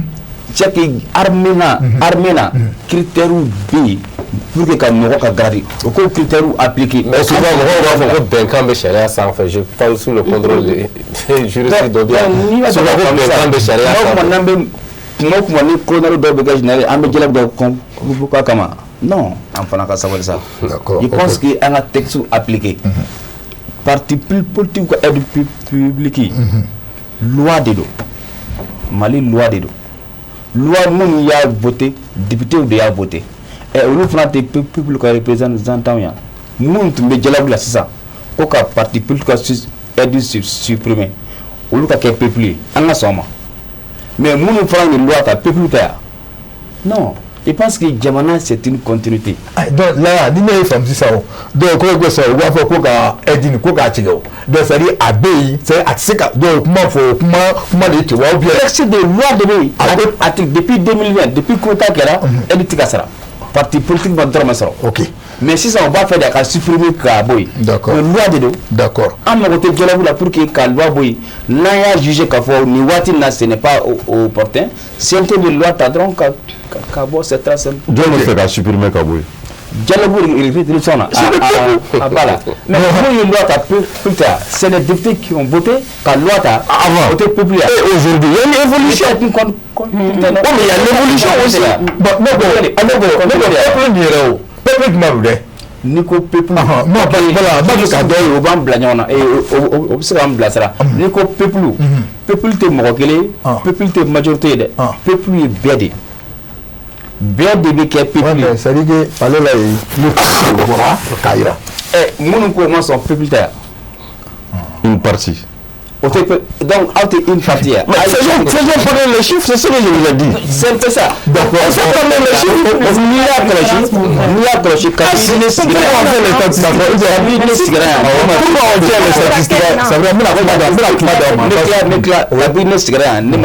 peuple employé kada ka mɔgɔw bɛ peuple employé à tort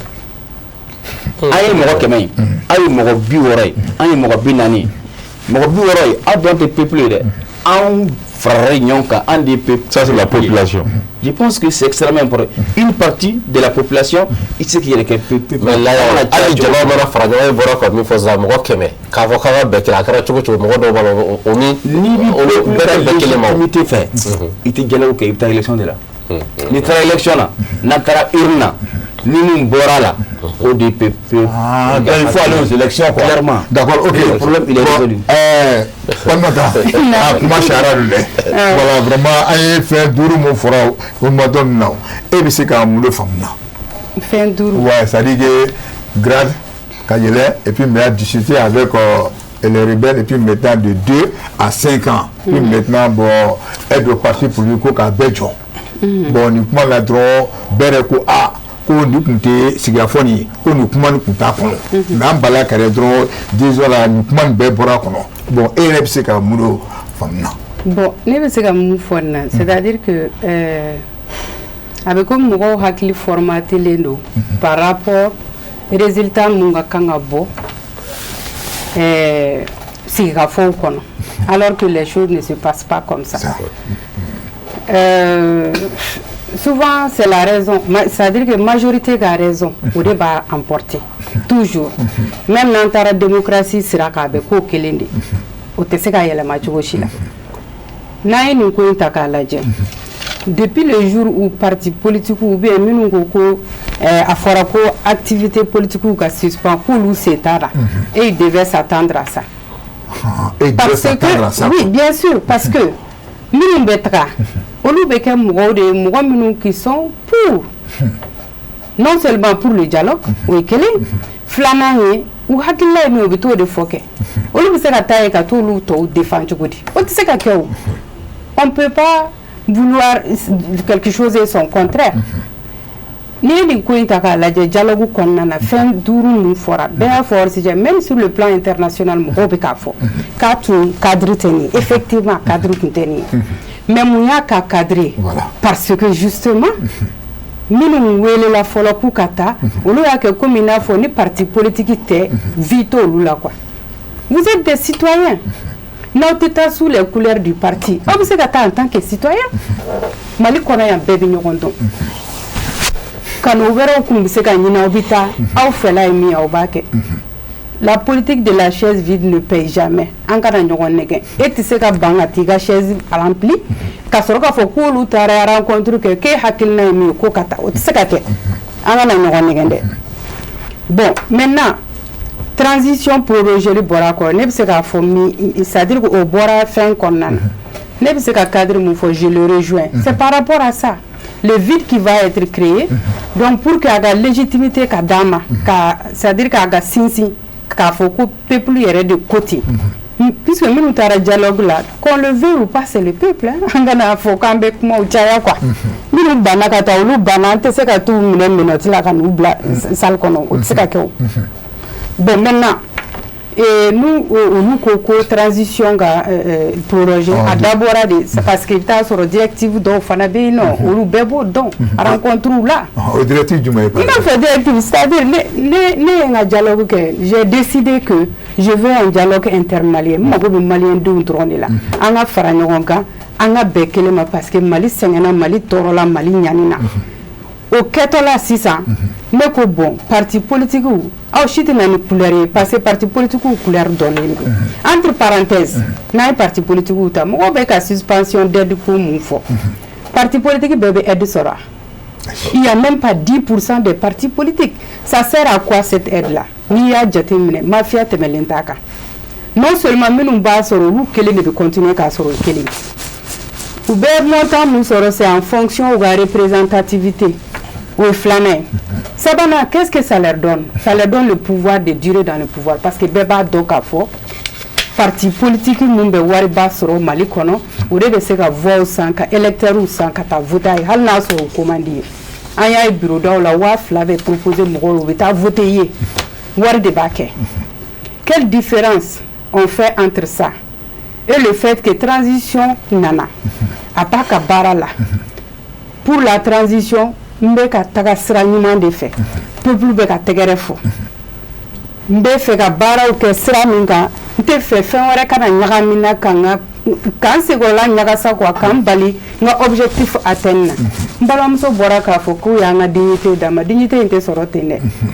ni m'i yɛrɛ sacrifier i tɛ dignité in sɔrɔ dɛ i bɛ baara de kɛ o baara kelen kɔnɔ de n bɛna généraliw ta la parce que hali n'a sɔrɔ dans l'armée i ka kan ka taa grade dɔw fɛ aw bɛ fɛ mɔgɔ minnu ye ni kɛlɛ kɛ olu ka t'u sigi 10 ans 20 ans k'u bɛ généraliya ɲini an ka sabali sa c'est pas possible problème min bɛ yen dɔrɔn souvent Mali kɔnɔ yan souvent mɔgɔw ta ye kunkolo ko de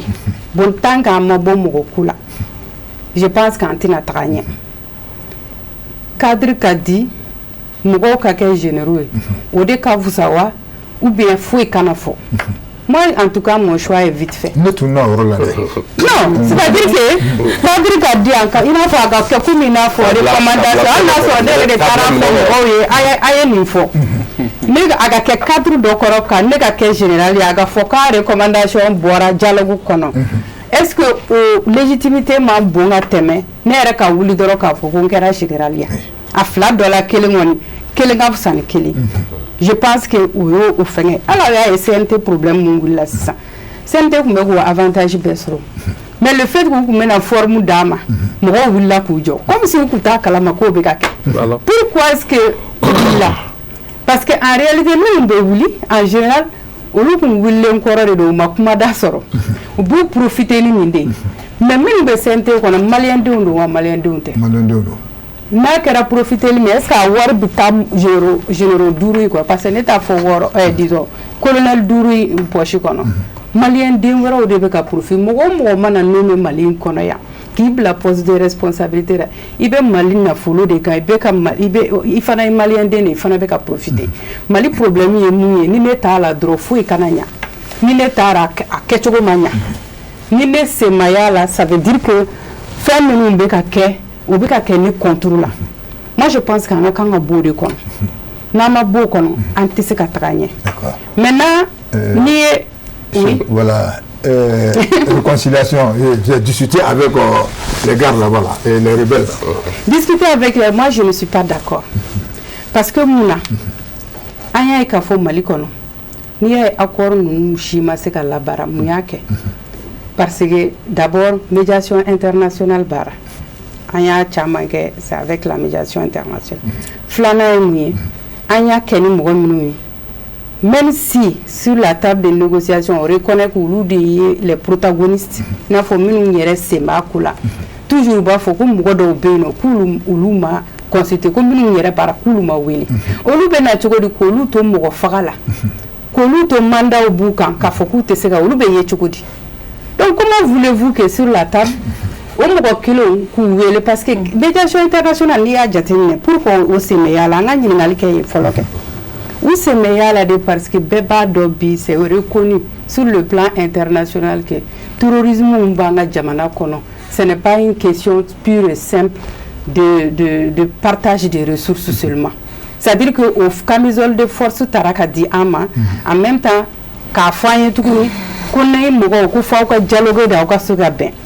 tubabu jamana jume be ki be wuli ko ka mɔgɔ 10 faga ko ka mɔgɔ 20 faga ko gouvernement bi wele ka dialogue ka sɔrɔ ka taga yobinya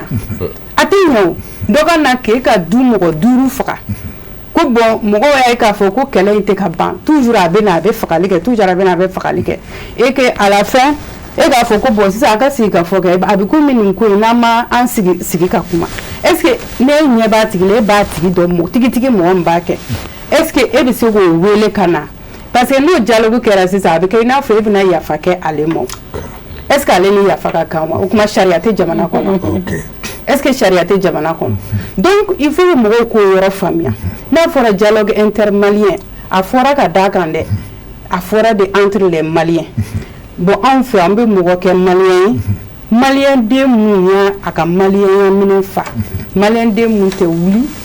ka baga malien den wɛ ko parce que dɔrɔn ale dɔ bɛ pouvoir la ne t'o fɛ ne bɛ marifa ta parce que n'i bɛ fɛ k'i ka droit réclamer il y a plusieurs voies pour le faire i bɛ se ka gréver i bɛ se ka désobéissance civile kɛ i bɛ se même ka fɛn wɛrɛw kɛ min ka jugu n'olu bɛɛ olu bɛ yen mais une fois que n'i ye arme ta qu'a pointé, c'est fini. Ça veut dire que tu es en guerre contre l'État. Et tu es traité comme tel. Beba Kalama. Même sur le plan international. Mais c'est au plan international que vous en négant comme bé. Car faut quoi en nous dialoguer. Mais nous nous dialoguer. Ou au contraire, ou bien rançon, ou bien montant bas d'ordre, il faut qu'on nous sorte. Ou bien neutraliser, ou bien communiquer. Maintenant, on a ta Eurobella. C'est-à-dire que Mali kɔnɔ yan n'i ye kɛlɛ in yɛrɛ ta k'a lajɛ mɔgɔ wɛrɛw de nan'u sen don maliyɛndenw ka yɛrɛ cɛ kɛlɛ la dɛ o de ye Mali kɛlɛ juguya parce que maliyɛnden wɛrɛw de sera ka instrumentaliser pour que ka kɛlɛ in fɛ parce que comment se fait-il que État anw jamana kuturu an ka ressources y'an ta ye an ka population y'an ta ye an b'an ka impôt sara an bɛ wari sɔrɔ anw ma se ka marifa hakɛ min sɔrɔ ka se k'an yɛrɛ défendre n'a ye jamanaden mɔgɔ damadɔni bɛ yen nɔ olu bɛ se ka o sɔrɔ pour que même fo ka taa jamana yɛrɛ bagabaga n'a ye o bɛ se ka kɛ cogo di ni dɛmɛbaga t'i la donc pour moi en réalité n'i ye nin ko ninnu bɛɛ ta k'a lajɛ i b'a ye k'a fɔ de mɔgɔw bɛ fɛnw de fɛ on veut le contraire o tɛ se ka ɲa mɔgɔ tɛ se ka kɛ pouvoir la dɛ ka pouvoir fɛ k'a k'i kɔ dɛ c'est comme dɔw b'a fɔ sisan élection kɛ i ka taa président fɛn o fɛn sigira a bɛɛ mana élection kɛ fo n'a dɛsɛra sinon a b'a ka 2 mandats kɛ o tɛ Mali dɔrɔn ye ok voilà d'accord ça c'est clair bon Asma an bɛna e fan fɛ fɛn 5 nin bɛɛ sigi bɛɛ k'i lamɛn i bɛ se ka mun de fɔ Bon. On va étape par étape. Bon, avec question posée un à un, d'accord. Bon, donc c'est ça. Akara. Ko san fila ka taa san 5 la. Bon, et san fila ka taa san 5 la. C'est au Katana. Au Katana, bon, moi j'ai pas de problème à ce point. Et vraiment, j'ai pas de problème. Pourquoi tu n'as pas de problème à ce point? Parce que Halna Dana Mali a dignité sur. Parce qu'on ça au de non fait. On a dignité, on a honneur. On ça au de non fait. Heureusement, j'ai pas de problème. Bon, ni eux aussi ça dignité là-haut, que tu n'as pas de problème de 2 à 5 années. Au cas où aussi ça territoire au cas entaillé, donc problème tout là quoi. Bon, et si je dis que j'ai pas de problème, territoire est entaillé. Mais nous, il forme fana droit là, on est nyogante. Forme est du mal. Forme est mis. On a beau transition hukum kono. On a beau kono muna. Parce que si tu as vu qu'aujourd'hui, gela be jamana in kono. Bar de fond sirane ndo anyi. Ulutikana. Fentikana ka anyi. Halibi. Ou sirane de tout. Parce que beba de transition est mis. Les intellectuels. Ma chitina en fenge. En buluma deme. O yoronina problème bi. Na uja. Hassim Bisseka a fini là. 6 mois à 12 mois à vous présenter. Problème là, Malien ne va faire. Parce que Malien ne doit. Moi, j'ai pas de problème là. D'accord. Mais ni forme qui est là, de vous d'obana à nous beaucoup. D'accord, de vous d'obana à nous beaucoup. Amena, voilà. Question flana. Il a fait ça. Voilà. 6. Si on a qu'à 5 au généraux. Bon, ne vais pas comme 5 colonels ou 2. 6 ça. 6 ça. On a que 6 là. On a que 6 ça. Modou Kone de kelen dialogue ye mɔgɔ wɔɔrɔ de tɔgɔ fɔ voilà dialogue ok wɔɔrɔ je me réserve parce que ne tɛ jalako ninnu ɲɛdɔn ne tɛ se ka n da don o la d'accord o tɛ jala o tɛ fila ye sabanan ye mun ye sisan hali sema mɔgɔw ka voilà ka discuter bon ne fɛ u ka disiki na hali bi ne b'a fɔ u ka disiki u ka kuma n'u ye sigi ka kuma u ka kuma n'u ye munna parce que n'aw y'a ye fɔlɔ aw ko accord d'Alger kɛra accord Tamarasɛti kɛra parce que mɔgɔ wɛrɛw de b'a kɔnɔ o tɛ maliyɛn denw dɔrɔn ye o mɔgɔ wɛrɛw de b'a kɔnɔ an bɛɛ on est unanime de cela comme quoi que mɔgɔ wɛrɛ bolo wɛrɛ b'a kɔnɔ bolo wɛrɛ tun b'a kɔnɔ parce que olu bɛ ka profiter anw na u bɛ k'an kɔ don ɲɔgɔn na comme tubabuw b'a fɔ cogoya min na diviser pour mieux régner o de tun kɛra anw na bon sisan an bɛɛ nana réalité lajɛ ye réalité yira ala y'a kɛ ala y'an ka autorités dɛmɛ u sera k'o yɔrɔ in baara u sera ka olu bɔ an cɛ ma donc n'olu bɔra an cɛ ma mun b'an bali an bɛɛ ka fara ɲɔgɔn kan an k'an sigi an ka kuma k'a lajɛ an tun maliyɛn mun b'an bali k'o kɛ mais asuma mɔgɔw ka yɔrɔ dɔ la ko u ye mɔgɔ dɔw ni karaba wa u yɛrɛ tilala ka jɔ yɛrɛ la fɔ aw ni fagali kɛ donc ka la tuguni ko wele tuguni ko an n'a ka bɛn ten nɔ o tɛ ka n'i y'a ye an ko k'an ka bɛn problème de kɛra o ni problème ma kɛ an bɛ bɛn mun na n'i y'a ye k'an ka yafa ɲɔgɔn i ko dɔ de kɛ n na o n ye ko dɔ de k'i la o sinon an bɛ yafa ɲɔgɔn ma mun na mɔgɔ tɛ adamaden faga i t'i yɛrɛ frère faga yan dans la famille o tɛ kɛ yan mɔgɔ t'i muso faga so kɔnɔ yan o bɛɛ tɛ kɛ yan nɔ an ka sabali sa ni ala nana n'a ye setani de don a nana setani de don il faut que an ka sabali ɲɔgɔn kɔ an ka muɲu ɲɔgɔn kɔrɔ u y'u kɔni arme ta u ko k'an ka taaboloya dɔ de ta n'o ye silamɛya dosɛn dɔ ye an mago t'o la silamɛya bɛ yan depuis san joli e bɛ silamɛ na kuma dɔn Mali kɔnɔ yan e t'a dɔn ne t'a dɔn olu wolola k'a sɔrɔ silamɛya bɛ yen nɔ mais olu ko ko ka baara de kɛ sariya la ni kuranɛ ye ko ka baara kɛ n'o ye i m'a faamuya u nana ni problème ye c'est vrai n'i y'a mɛn kɛlɛ kɛra kɔni c'est que dɔ de bagara dɔ ma o sinon i sigilen i ma se ma kɛlɛ bɛ kɛ yan n'i y'a mɛn k'an ka yafa ɲɔgɔn ma c'est que ko dɔ de kɛra an bɛ yafa ɲɔgɔn ma mɔgɔ minnu sara olu sara mun de b'a to hali bi a kɛra hémorragie de o hémorragie nin na ma jɔ fɔlɔ o hali bi fagali bɛ ka continuer soldats bɛ ka faga hali bi o civil bɛ ka ɲɔgɔn faga o n b'a dɔn ne y'a faamuya bon hali bi école tɛ ka an bɛ yan nɔ an fɛɛrɛlen don anw ka yɔrɔ la plus de 700 écoles a datugulen don a ka ca ni 10 ans bi école tɛ yen denmisɛnnin minnu bɛ wolo anw fɛ u bɛna kɛ cogo di olu tɛna fara ninnu kan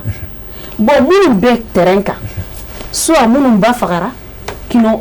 minnu jigiya foyi t'u ye u ka sira to u bɛ marifa ta mɔgɔ min bɛ bɔ k'a fɔ ni ye sara bi ne ka foyi sara parce que jigiya foyi tɛ ɲɛ ani mɔgɔ min bɛ a denw n'a muso n'a fa to ko n bɛ taa kɛlɛkɛyɔrɔ la n bɛ taa Mali kuma bɔ est ce que ninnu bɔcogo ye kelen ye ni ne taara ne bɛ taa ne kɔni ala k'a to n kana segin parce que jigiya foyi t'a tigi ye fa fagara ba fagara a ma kɛ hémorragie ya e filɛ nin e ye soldats ye ne y'i ba ye ne denw b'a la ne yɛrɛ dɔgɔnin fa kelen ba kelen bɛ terrain kan e bɛ taa ne bɛ hali ni fɛn dɔ kɛra ne bɛ jɔ n bɛ yɔrɔ bila bon ani mɔgɔ min bɛ taa mɔgɔ min fa tɛ yen ba tɛ yen est ce que an ka bɔcogo ye kelen ye hémorragie bɛ ka continuer hali bi ne bɛ se k'o jɔ pour que an t'a ɲini k'o jɔ a ma ban o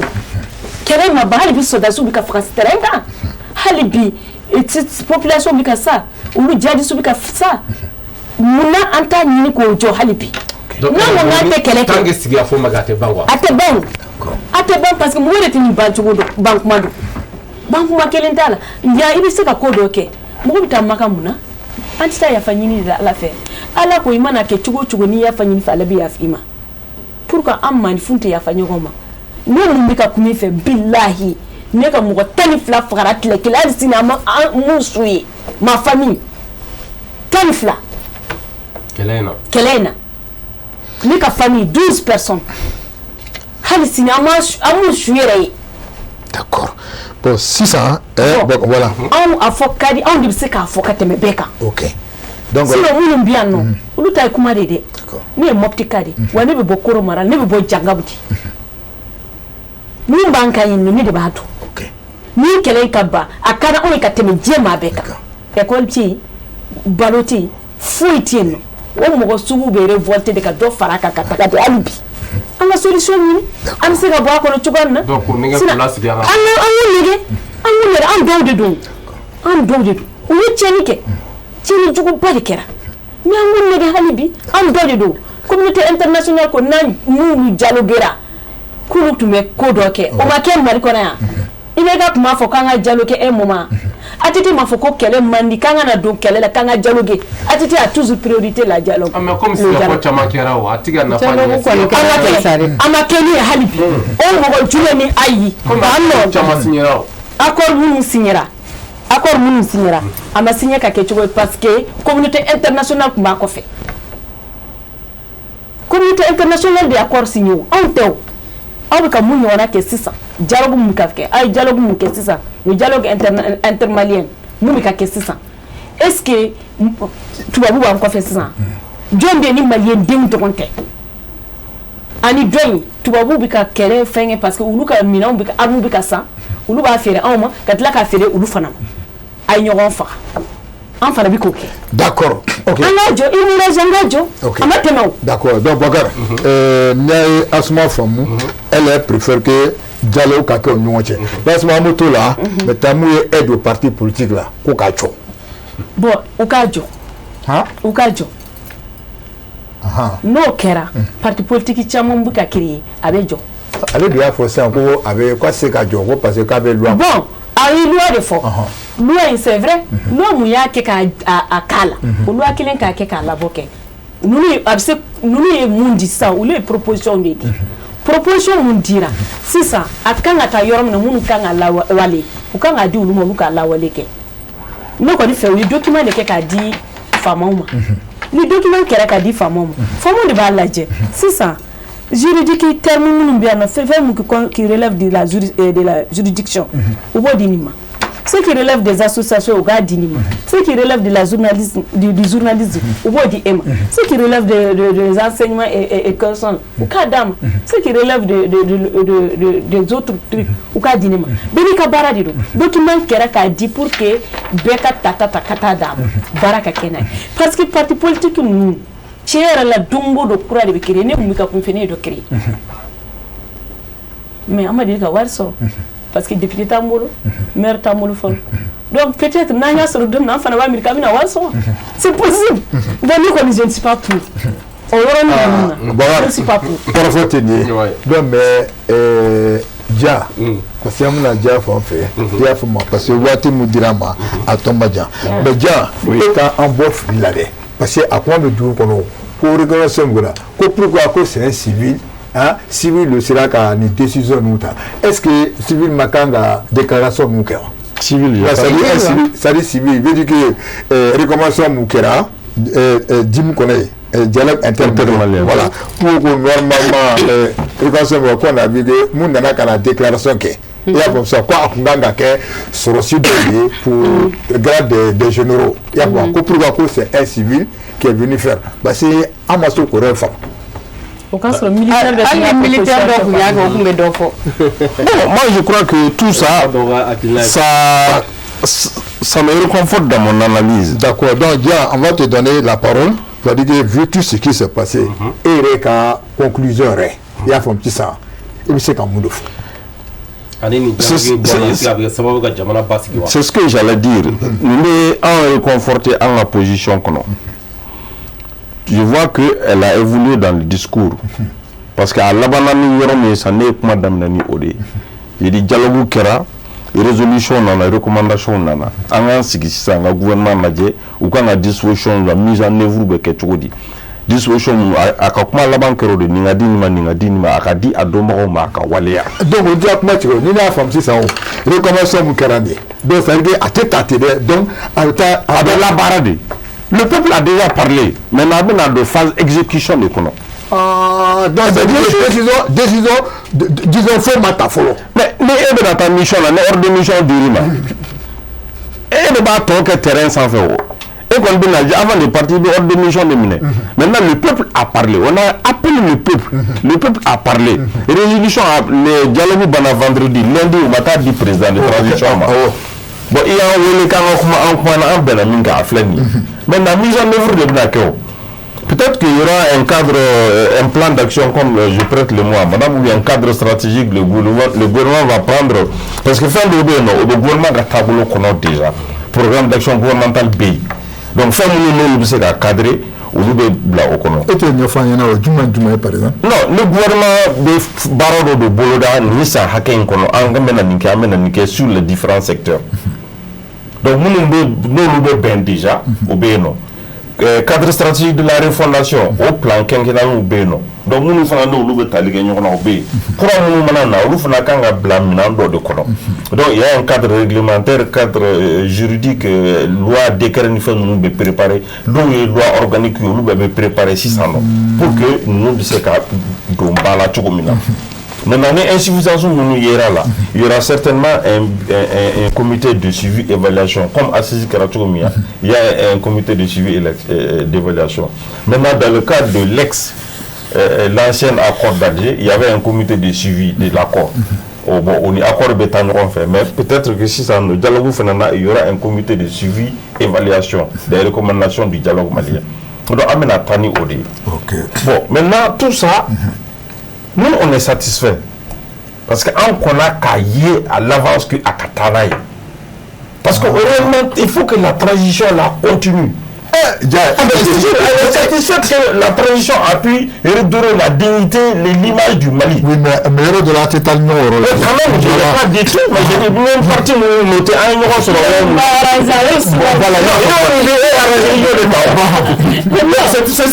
c'est une question d'interprétation à perte et à profit. Donc, quand on a de fois tenu, nous nous arranger, ils vont mener, nous nous déranger, ils vont mener. Et quand tu as dialogue là, à mettre Béima, mais il y aura un dobé, ils vont mener. Nous, toro ils vont la calculer. Au comme nous n'a à tomber, nous participer à Kono. Par exemple, il y a un Soma, il y a une partie commission numéro 1. Et bah faut bon, et quand une commission là, et quand une commission là, et quand une commission là. Donc il faut. Maintenant, il y a que ça va pas. Non, on a point de presse qui est quand il y a la voix calama. On est là, on a administratif. Nous nous trouvons à ça qu'on a fait. Non, on a généraux comme faut, on a la transition comme faut. L'histoire retiendra que tel homme politique ou tel participant a dit ça. Parce qu'il était avec moi à Farako, recommandation fin nana, où il y a bien Faragon qui a dit président de transition pour l'histoire. Il était avec toi quoi? Au débat hier. Il y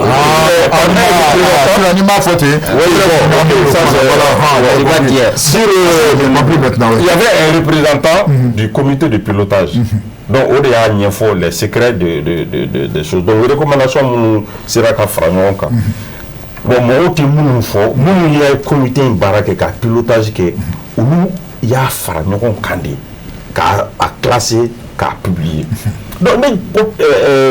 Jamaka choix Benam, de Manakara civil, Nakara général. Bon, on doit choisir. Notre grand, comme elle a notre grand général, il faut qu'on soit sous Yaki ou Kakoué. Bon, comment Akara civil le visage du peuple qui a le peuple, le visage est civil quand même. Le peuple. Le visage du peuple est civil. Donc, les civils, c'est pas un problème. Donc, encore une fois, nous, on est satisfait parce que nous, on a vu que c'est une transition de réforme. On a tanné réforme vraiment pour que Mali Bisseka réformation sur le tour. Maintenant, les insuffisances là vont être corrigées. Par rapport à Assimi. Assimi n'a jamais dit qu'il a besoin qu'on le déclare candidat. Assimi, comme dirait l'autre, Assimi n'est pas demandeur. Non, c'est lui, il a proposé. Il n'est pas demandeur. Oui. Peut-être qu'il peut ne pas le prendre aussi. Dans l'avenir, peut-être après les 5 ans, il peut ne pas. Donc, c'est-à-dire de 2 à 5 ans. En contexte de reconnaître. À fora de quoi de 2 à 5 ans. Au de fora. Maintenant, nous, peut-être que, bon, dans tous les cas, à la fin de la transition, 5 ans ou 2 ans, ou même 6 mois, Assimi peut ne pas être candidat.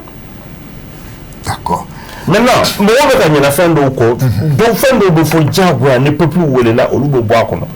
Parce qu'à deux fois, nous reparti selon les commissions de son choix. Mais après, on dit que tous les thèmes seront traités par toutes les commissions. au fond il y a commission unie mais commission d'intervention qu'on a là comment te boshi mokola imagine dans la salle les gars comment ta non madame autrefois non micro tikana ça devient un désordre. Oui. Donc on dira que dans le groupe de travail tous les thèmes seront traités par toutes les commissions. Donc qu'il est boulot Benkani sorona ni barosigi konona absala sababu ga jamana basigia. Bon, mais tu sais qu'à Benkani un commentaire qui est bi au droit tenir boulot parce que c'est le peuple qui a parlé. Mais pas pour le mot fausse. Mais dis à ta peuple aussi, non? Oui, bon, ça veut dire que je vais te dire que Benkani a qu'à griller ma. Bien sûr. Recommandation de l'eau attend au nom du peuple malien. Donc moi je suis. On a fait la Jamana Basigiwa. Neka Hakila, Jamana Barasira Dodo. Peut-être que à tout ce qu'à fin de tout ce qu'à Fortua Dola. Fin de tout ce qu'à la clé Tuga Waraoula. Par exemple. Ah, je dis peut-être. Ah, d'accord. Je n'ai pas ciblé un truc. Par exemple, nous qui m'a cité en encore.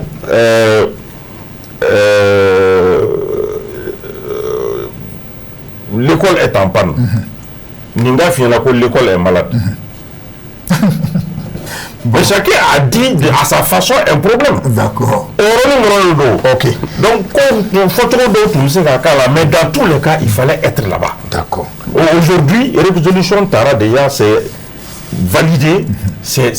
engage le peuple et on l'accompagne. D'accord, Bakar, c'est validé. On attend le bon, moi, je fais ni va faire que le peuple a légitimité sera. Il y a une élection de là. Ni résultat mbora urna au de peuple qui a maintenant notre peuple il sait qu'à fort que peuple do c'est discutable. Oui, naturellement il est discutable aussi. Alors nan te là c'est que dialogue si qu'à fort monter bama mais en bora dialogue mon quoi c'est un dialogue de trop. Kuma bora kono munu ni dialogue hakilna folo te srala dialogue d'abord de ka se ka de façon endogène en yere malien mo shida kana dola nga se ka alternative sur accord d'Alger. Maintenant kuma munu fora kono oni a élément de base a d'abord mun kama o tekeli paix ni réconciliation ani fin be on a la carte ben era bolo ba absala basigi se jamana ma bon abisega basigi atmisega basigi se jamana ma na ya soro best tiet ndonala parti politique tunanala munu ye bambachiwe externe belu munu ye accord de dénoncer munu tu accord d'Alger kono no o bet nana munu fana ye jadisuye no ni fere tout sur là o lu cassé canado. Peut-être que nous dialoguons avec tous ces acteurs, toutes les forces vives. Tant qu'il y a Malien, Malien Sama Minela, faire Kanga Yini, c'est que Madame Boraka faut ni à y ni à y dialoguer. C'est parce que 10 000 dollars de donna, c'est parce que Barakara Moroma, c'est parce que hier dans la boîte de Moroma Sigagnon en femme, avec donc on a Dieu de 4 jours, à y tenir à y filouke, Ambena. C'est que chairman afo dialogue quoi fait ni jo dira jo trima jalaki dira jalaki trima fin dobe ya fa bese ka koma fin dobe ibi yafa mais ibi nyangi fin dobe ite yafa yere il sera fa ko kama mais il faut que be de kana ama fo ko ka beure ka yafa be non non mo fo be de wole be de ambitement kuma de quoi fait 600 abi laje cheni mun kera a degré de gravité abi fait be classé mun kaka nyangani mun kaka abi sigula mun yo strasu ka grade koy ni ta cadrier mba fo mbesegaka il y a des conditions statutaires qui kan mun rempli armée kono ka gradé wa sa ni mo ya conditions remplies il gradé ni ma rempli na gradé nous y progression de la transition transition à partir du 26 mars 2024 24 mois d'afara ni transition ni ko ya yi ka fo o ma sika élection organisée o tun kan ka mɔgɔw wele uniquement transition prorogation kunkanko la mɔgɔ tun b'o ka hakilina fɔ maintenant mun ye aide publique au parti loi de don an mago tɛ jalabu la k'o supprimer CNT bɛ ka assemblée jɔyɔrɔ fa hali n'a sɔrɔ o ma élu hali n'a sɔrɔ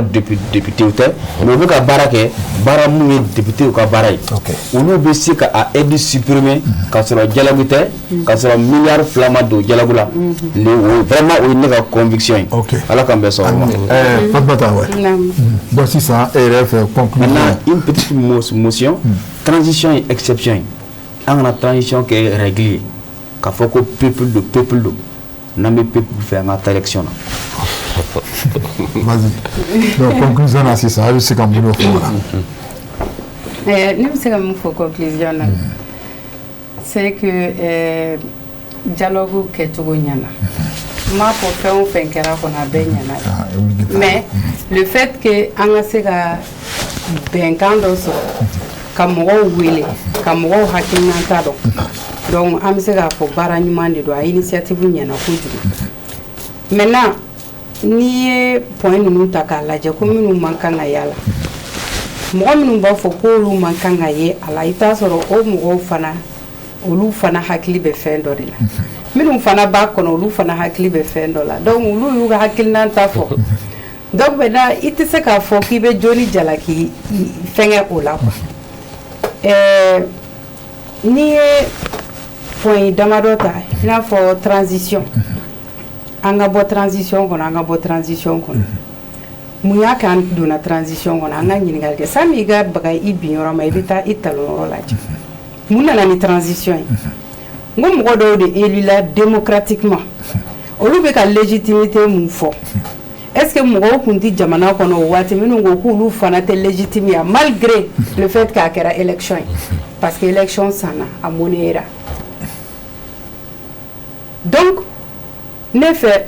olu si tɛ se ka taa comme référence an ka tiɲɛ fɔ ɲɔgɔn ye c'est-à-dire que Mali bɛ hukumu dɔ de kɔnɔ bi maliyɛn densɛbɛ bɛɛ ka kan ka hamina ye wa n'i bɛ hamina ye i haminako fɔlɔ tɛ se ka kɛ élection ye i ka kɛlɛ fɔlɔ ka kan ka kɛ mun ye transition bɛ ka baara mun kɛ majɛ jumɛn de bɛ transition in kɔnɔ dɛ baara bɛ ka k'a ɲɛ wa u ye décision mun ta ou bien u ye hakilina ni vision mun ta est-ce que baara bɛ ka kɛ ten wa ni baara tɛ ka kɛ ten mun ni mun ka kan ka kɛ ne hakili la an bɛ ɲɔgɔn dɛmɛ ten de ka taa parce que n'a fɔra ko 2 milliards donna nin na an ka taa o 2 milliards kan sa dialogue intermalien ko 2 milliards n'a fɔra ko pour que a ka prolonger ko mɔgɔ wɛrɛ an maliyɛn denw ka ɲininka o fana tɛ milliard wɛrɛ de ya est-ce que ça vaut le coup ça ne vaut pas le coup ne kɔni fɛ n'an bɛ analyse kɛ an ka analyse kɛ de façon objective par rapport an bɛ vision mun ɲini na aujourd'hui Mali bɛ mun ɲini Mali bɛ ka paix de ɲini Mali bɛ ka sécurité de ɲini mɔgɔ minnu fagara c'est vrai que fagali bɛ ka continuer ka kɛ mais waati mun na an kun tɛ transition kɔnɔ est-ce que o fagali kelen de kun tɛ ka kɛ n'a kun man jugu ni nin ye a kun en tout cas bɛɛ b'a kalama ça c'est une réalité mɔgɔ tɛ se k'a nier a waati y'a sɔrɔ an ka armée yɛrɛ maliyɛn den bɛɛ tigɛlen bɛ armée la administration kɛrɛbɛ tɛ bon an b'o hukumu de kɔnɔ transition nana bɛɛ ye tɛgɛrɛ fɔ parce que mɔgɔw kun mago bɛ changement na pourtant c'était des pouvoirs légitimes bayeru bɛ yen wariw bɛ ka don a flot n'i y'a ye ne bɛ k'an sɔnni sigi ko an ka kan k'a ɲini k'a ɲɛ transition bɛ ka baara mun kɛ an ka kan k'an banba o de kan mun ni mun bɛ ka kɛ mun ma ɲi nɔ solution jumɛn bɛ ɲini an na c'est parce que aussi n'i y'a lajɛ transition bɛ ka baara mun kɛ sisan nɔ i b'a ye k'a fɔ mɔgɔ dɔw de frustrelen don parce que olu sen bɔra pouvoir la bon olu sen bɔra est-ce que olu kelen de ye maliyɛn denw ye minnu donna na n'a fɔra k'an ka fɔ ko maliyɛn den bɛɛ ye kelen olu tɛ maliyɛnw ye wa je pense que an kan ka mun ɲini k'a dɔn o ye minnu donna minnu ye poste sɔrɔ est-ce que maa latigiw de don est-ce que mɔgɔw de don minnu bɛ se ka u jɔyɔrɔ fa wa n'u t'u jɔyɔrɔ fa mun ni mun ka kan ka kɛ pour que mɔgɔ minnu n'a ka kan olu ka bila la u ka kan ka transition bila sira ni o de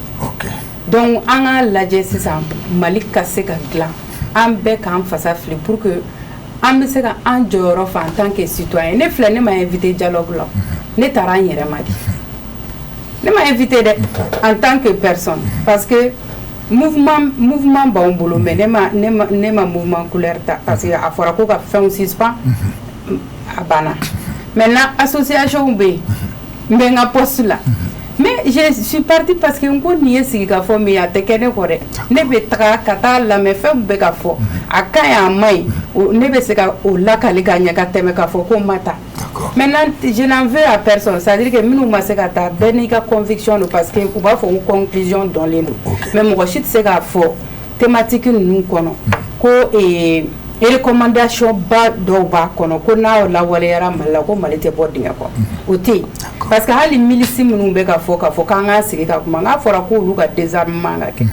depuis k'an bɛ accord pour la paix et la réconciliation accord signelen kɔfɛ désarmement in dɛsɛra ka kɛ o n'a fɔra ko marifa ka bila cogo o cogo marifa tɛ bila donc je pense que a kuma bɛɛ tɛ se ka fɔ yan mais an k'a lajɛ dɔrɔn jamanajɔ de don fo dɔ ka dɔ bila dɔ ye sinon n'an ko toujours an bɛ sira min kan wala an hakilila ye min ye ko ka labaara o cogo kan an t'o sɔrɔ fo ka diɲɛ wuli. D'accord. Asma, donc e bɛ débat clôturé pour nous. D'accord. Et quand même merci. Je remercie tout le monde ici. Bon, mais doni foni ni ko ko sisan. Ne bɛna a yɛrɛ ka kuma dɔ jaabi. A ko yɔrɔ min na ko fo ka dɔ to pour que maliyɛndenw ka se ka paix sɔrɔ. A y'o fɔ. Maintenant a filɛ ka fara an ka kuma in kan dɔ ka dɔ to di n'i ye fagali jateminɛ caman fagara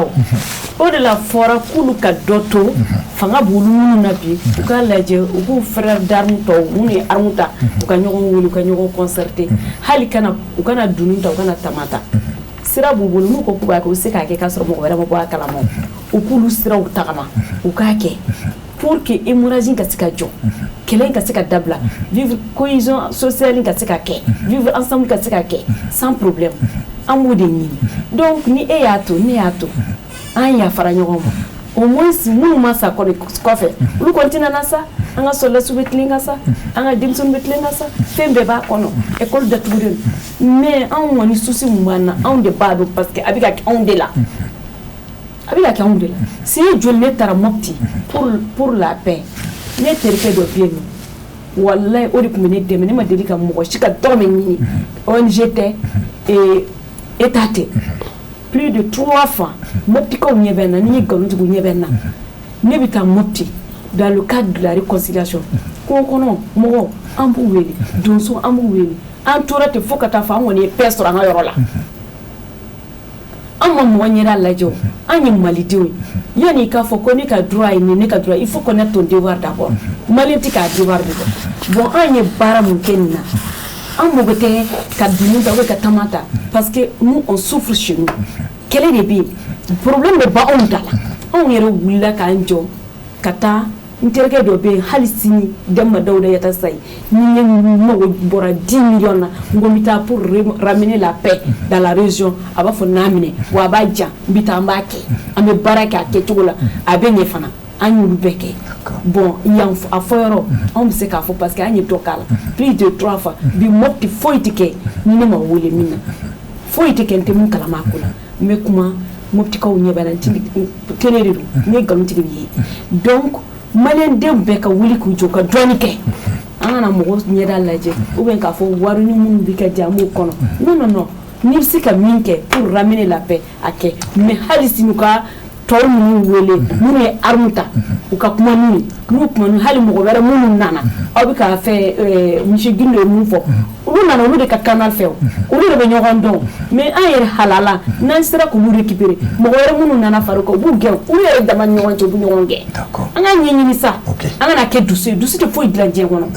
donc n b'a fɛ k'o fɔ ka bɛɛ lajɛlen fo aw ka yafa n ma plateau kan an donna mɔgɔ gasi la u ka yafa n ma. Ok Bakar kɔrɔfɔ tɛ vraiment an bɛ monsieur Mamadou Dia vraiment an b'i fo k'i waleɲuman dɔn parce que grâce à toi et puis mun nana i bilasira an bɛ tu peux la saluer. Nous, on a eu Madame Gouvernia, qui est secrétaire. C'est mon équipe. Voilà, il y a équipe. Donc, c'est bon. Il y a équipe pour Mounana à Blanc. Mon collaborateur, c'est mon équipe. Ok, vraiment. D'accord, merci beaucoup. Mais Bado Atena Dani Droma, Jonah Natala, on va essayer. Voilà, Monsieur Laïbindo, vraiment, merci beaucoup. Docteur, donc, merci beaucoup. Voilà. Fatmata, vraiment, merci. Nidjara Agné, vraiment, Bokar, profiter. Quand tu es en balaka oulé, air de la cana. Ma fait Kairo, Kafo, Chenou, au Bafé Kana. Mais tu sais, Mano, il y a vraiment. Donc, vraiment, comme on a fait ce document, vraiment, on vous remercie beaucoup. Madatena dans le drama. D'accord. Asmao, vraiment, merci beaucoup. Vraiment, merci pour une dernière fois. Il y a vraiment, Animoulé, Inana Djarani. Donc, Bokar, faut lui dire à ma couche. Ok, beaucoup les mi folie quoi fait en fait bara mo faut ko wala nyando ya faut tu comme na chou janfara malgré que chou janfara to tele ko ka sega en fait il faut ko wala nyando donc ni ala sonama ana ndongo sara no di machine atatu koni mo bi andeme ka baran wo ambulu ni chef la sanfé ameta direction générale ni mo bamoni Ousmane Souré ani anaka équipe ressources humaines ni voilà comptabilité ni les commerciaux et puis maintenant quoi les ressources humaines amu bela jeno vraiment merci kabaran wa mbulu amena mbulu buya responsable technique buya Koulibaly amba afu production Mohamed Keta kuya koti le maestro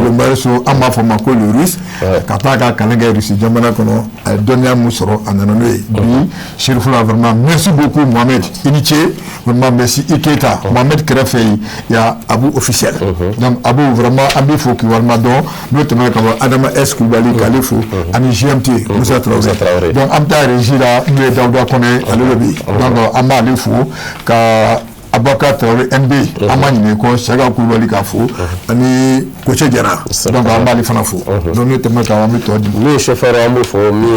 Lamine Traoré Serou Diallo ani Youssouf Diallo fa vraiment au fanani fo li ka sabla o be dabbe ko fe o bo li benye mi gardien fana du ko mara la Tchekra ani Moussa Diarra ambo fo wala nyando ani garde national ma o fana biya sangana wati belala ka en garder comment ambalaka biya ba mon côté ko do wani ba fe voilà amne kadi jona c'est donc muye assassin para ambi ifu muye amnata sen para tene kurwa jamana ko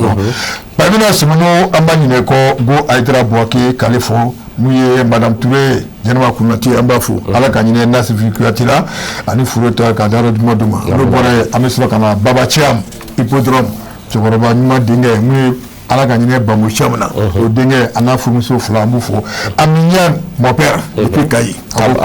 très bien le débat donc le vieux Aminyan abifo ala ka sini kala dia bela jelema le temara kaboy donc muye Mori Traoré Mori Abidjan amafu muye Balablé en Sardine wadi kala bad donc ama fo ko Balablé donc ama le fo akere fe Daouda voilà kale fana fo le temara kaboy la police des Zégois Abdul Karim Bagayoko Baga Kifo ani Kajana Kouri fana fo Almami Traoré Côte d'Ivoire mi alu kumaka bele jenu fo ka ku cheni mogom tigi ala ka troshi ne do fo ma ka troshi ani ala ka troshi keninte Ousmane Chérif Madan Aïdara ambora ka 12 mena shi an kene ala ko di karamo kera a furmuso vraiment ala ka shini kera do bele jenu ma amanyine a dingo ko moye Chérif Ahmed Tidiane Aïdara ambi fo Oussas Badra amanyine ko mi Iba Aïdara amanyine fana ko mi Aruna fana amanyine ani kesti voilà amu bela jeno fo vraiment merci beaucoup bravo aux invités donc nala mag joairana dolo natala amena wule faso jokumado vraiment merci à Kabe dimanche prochain merci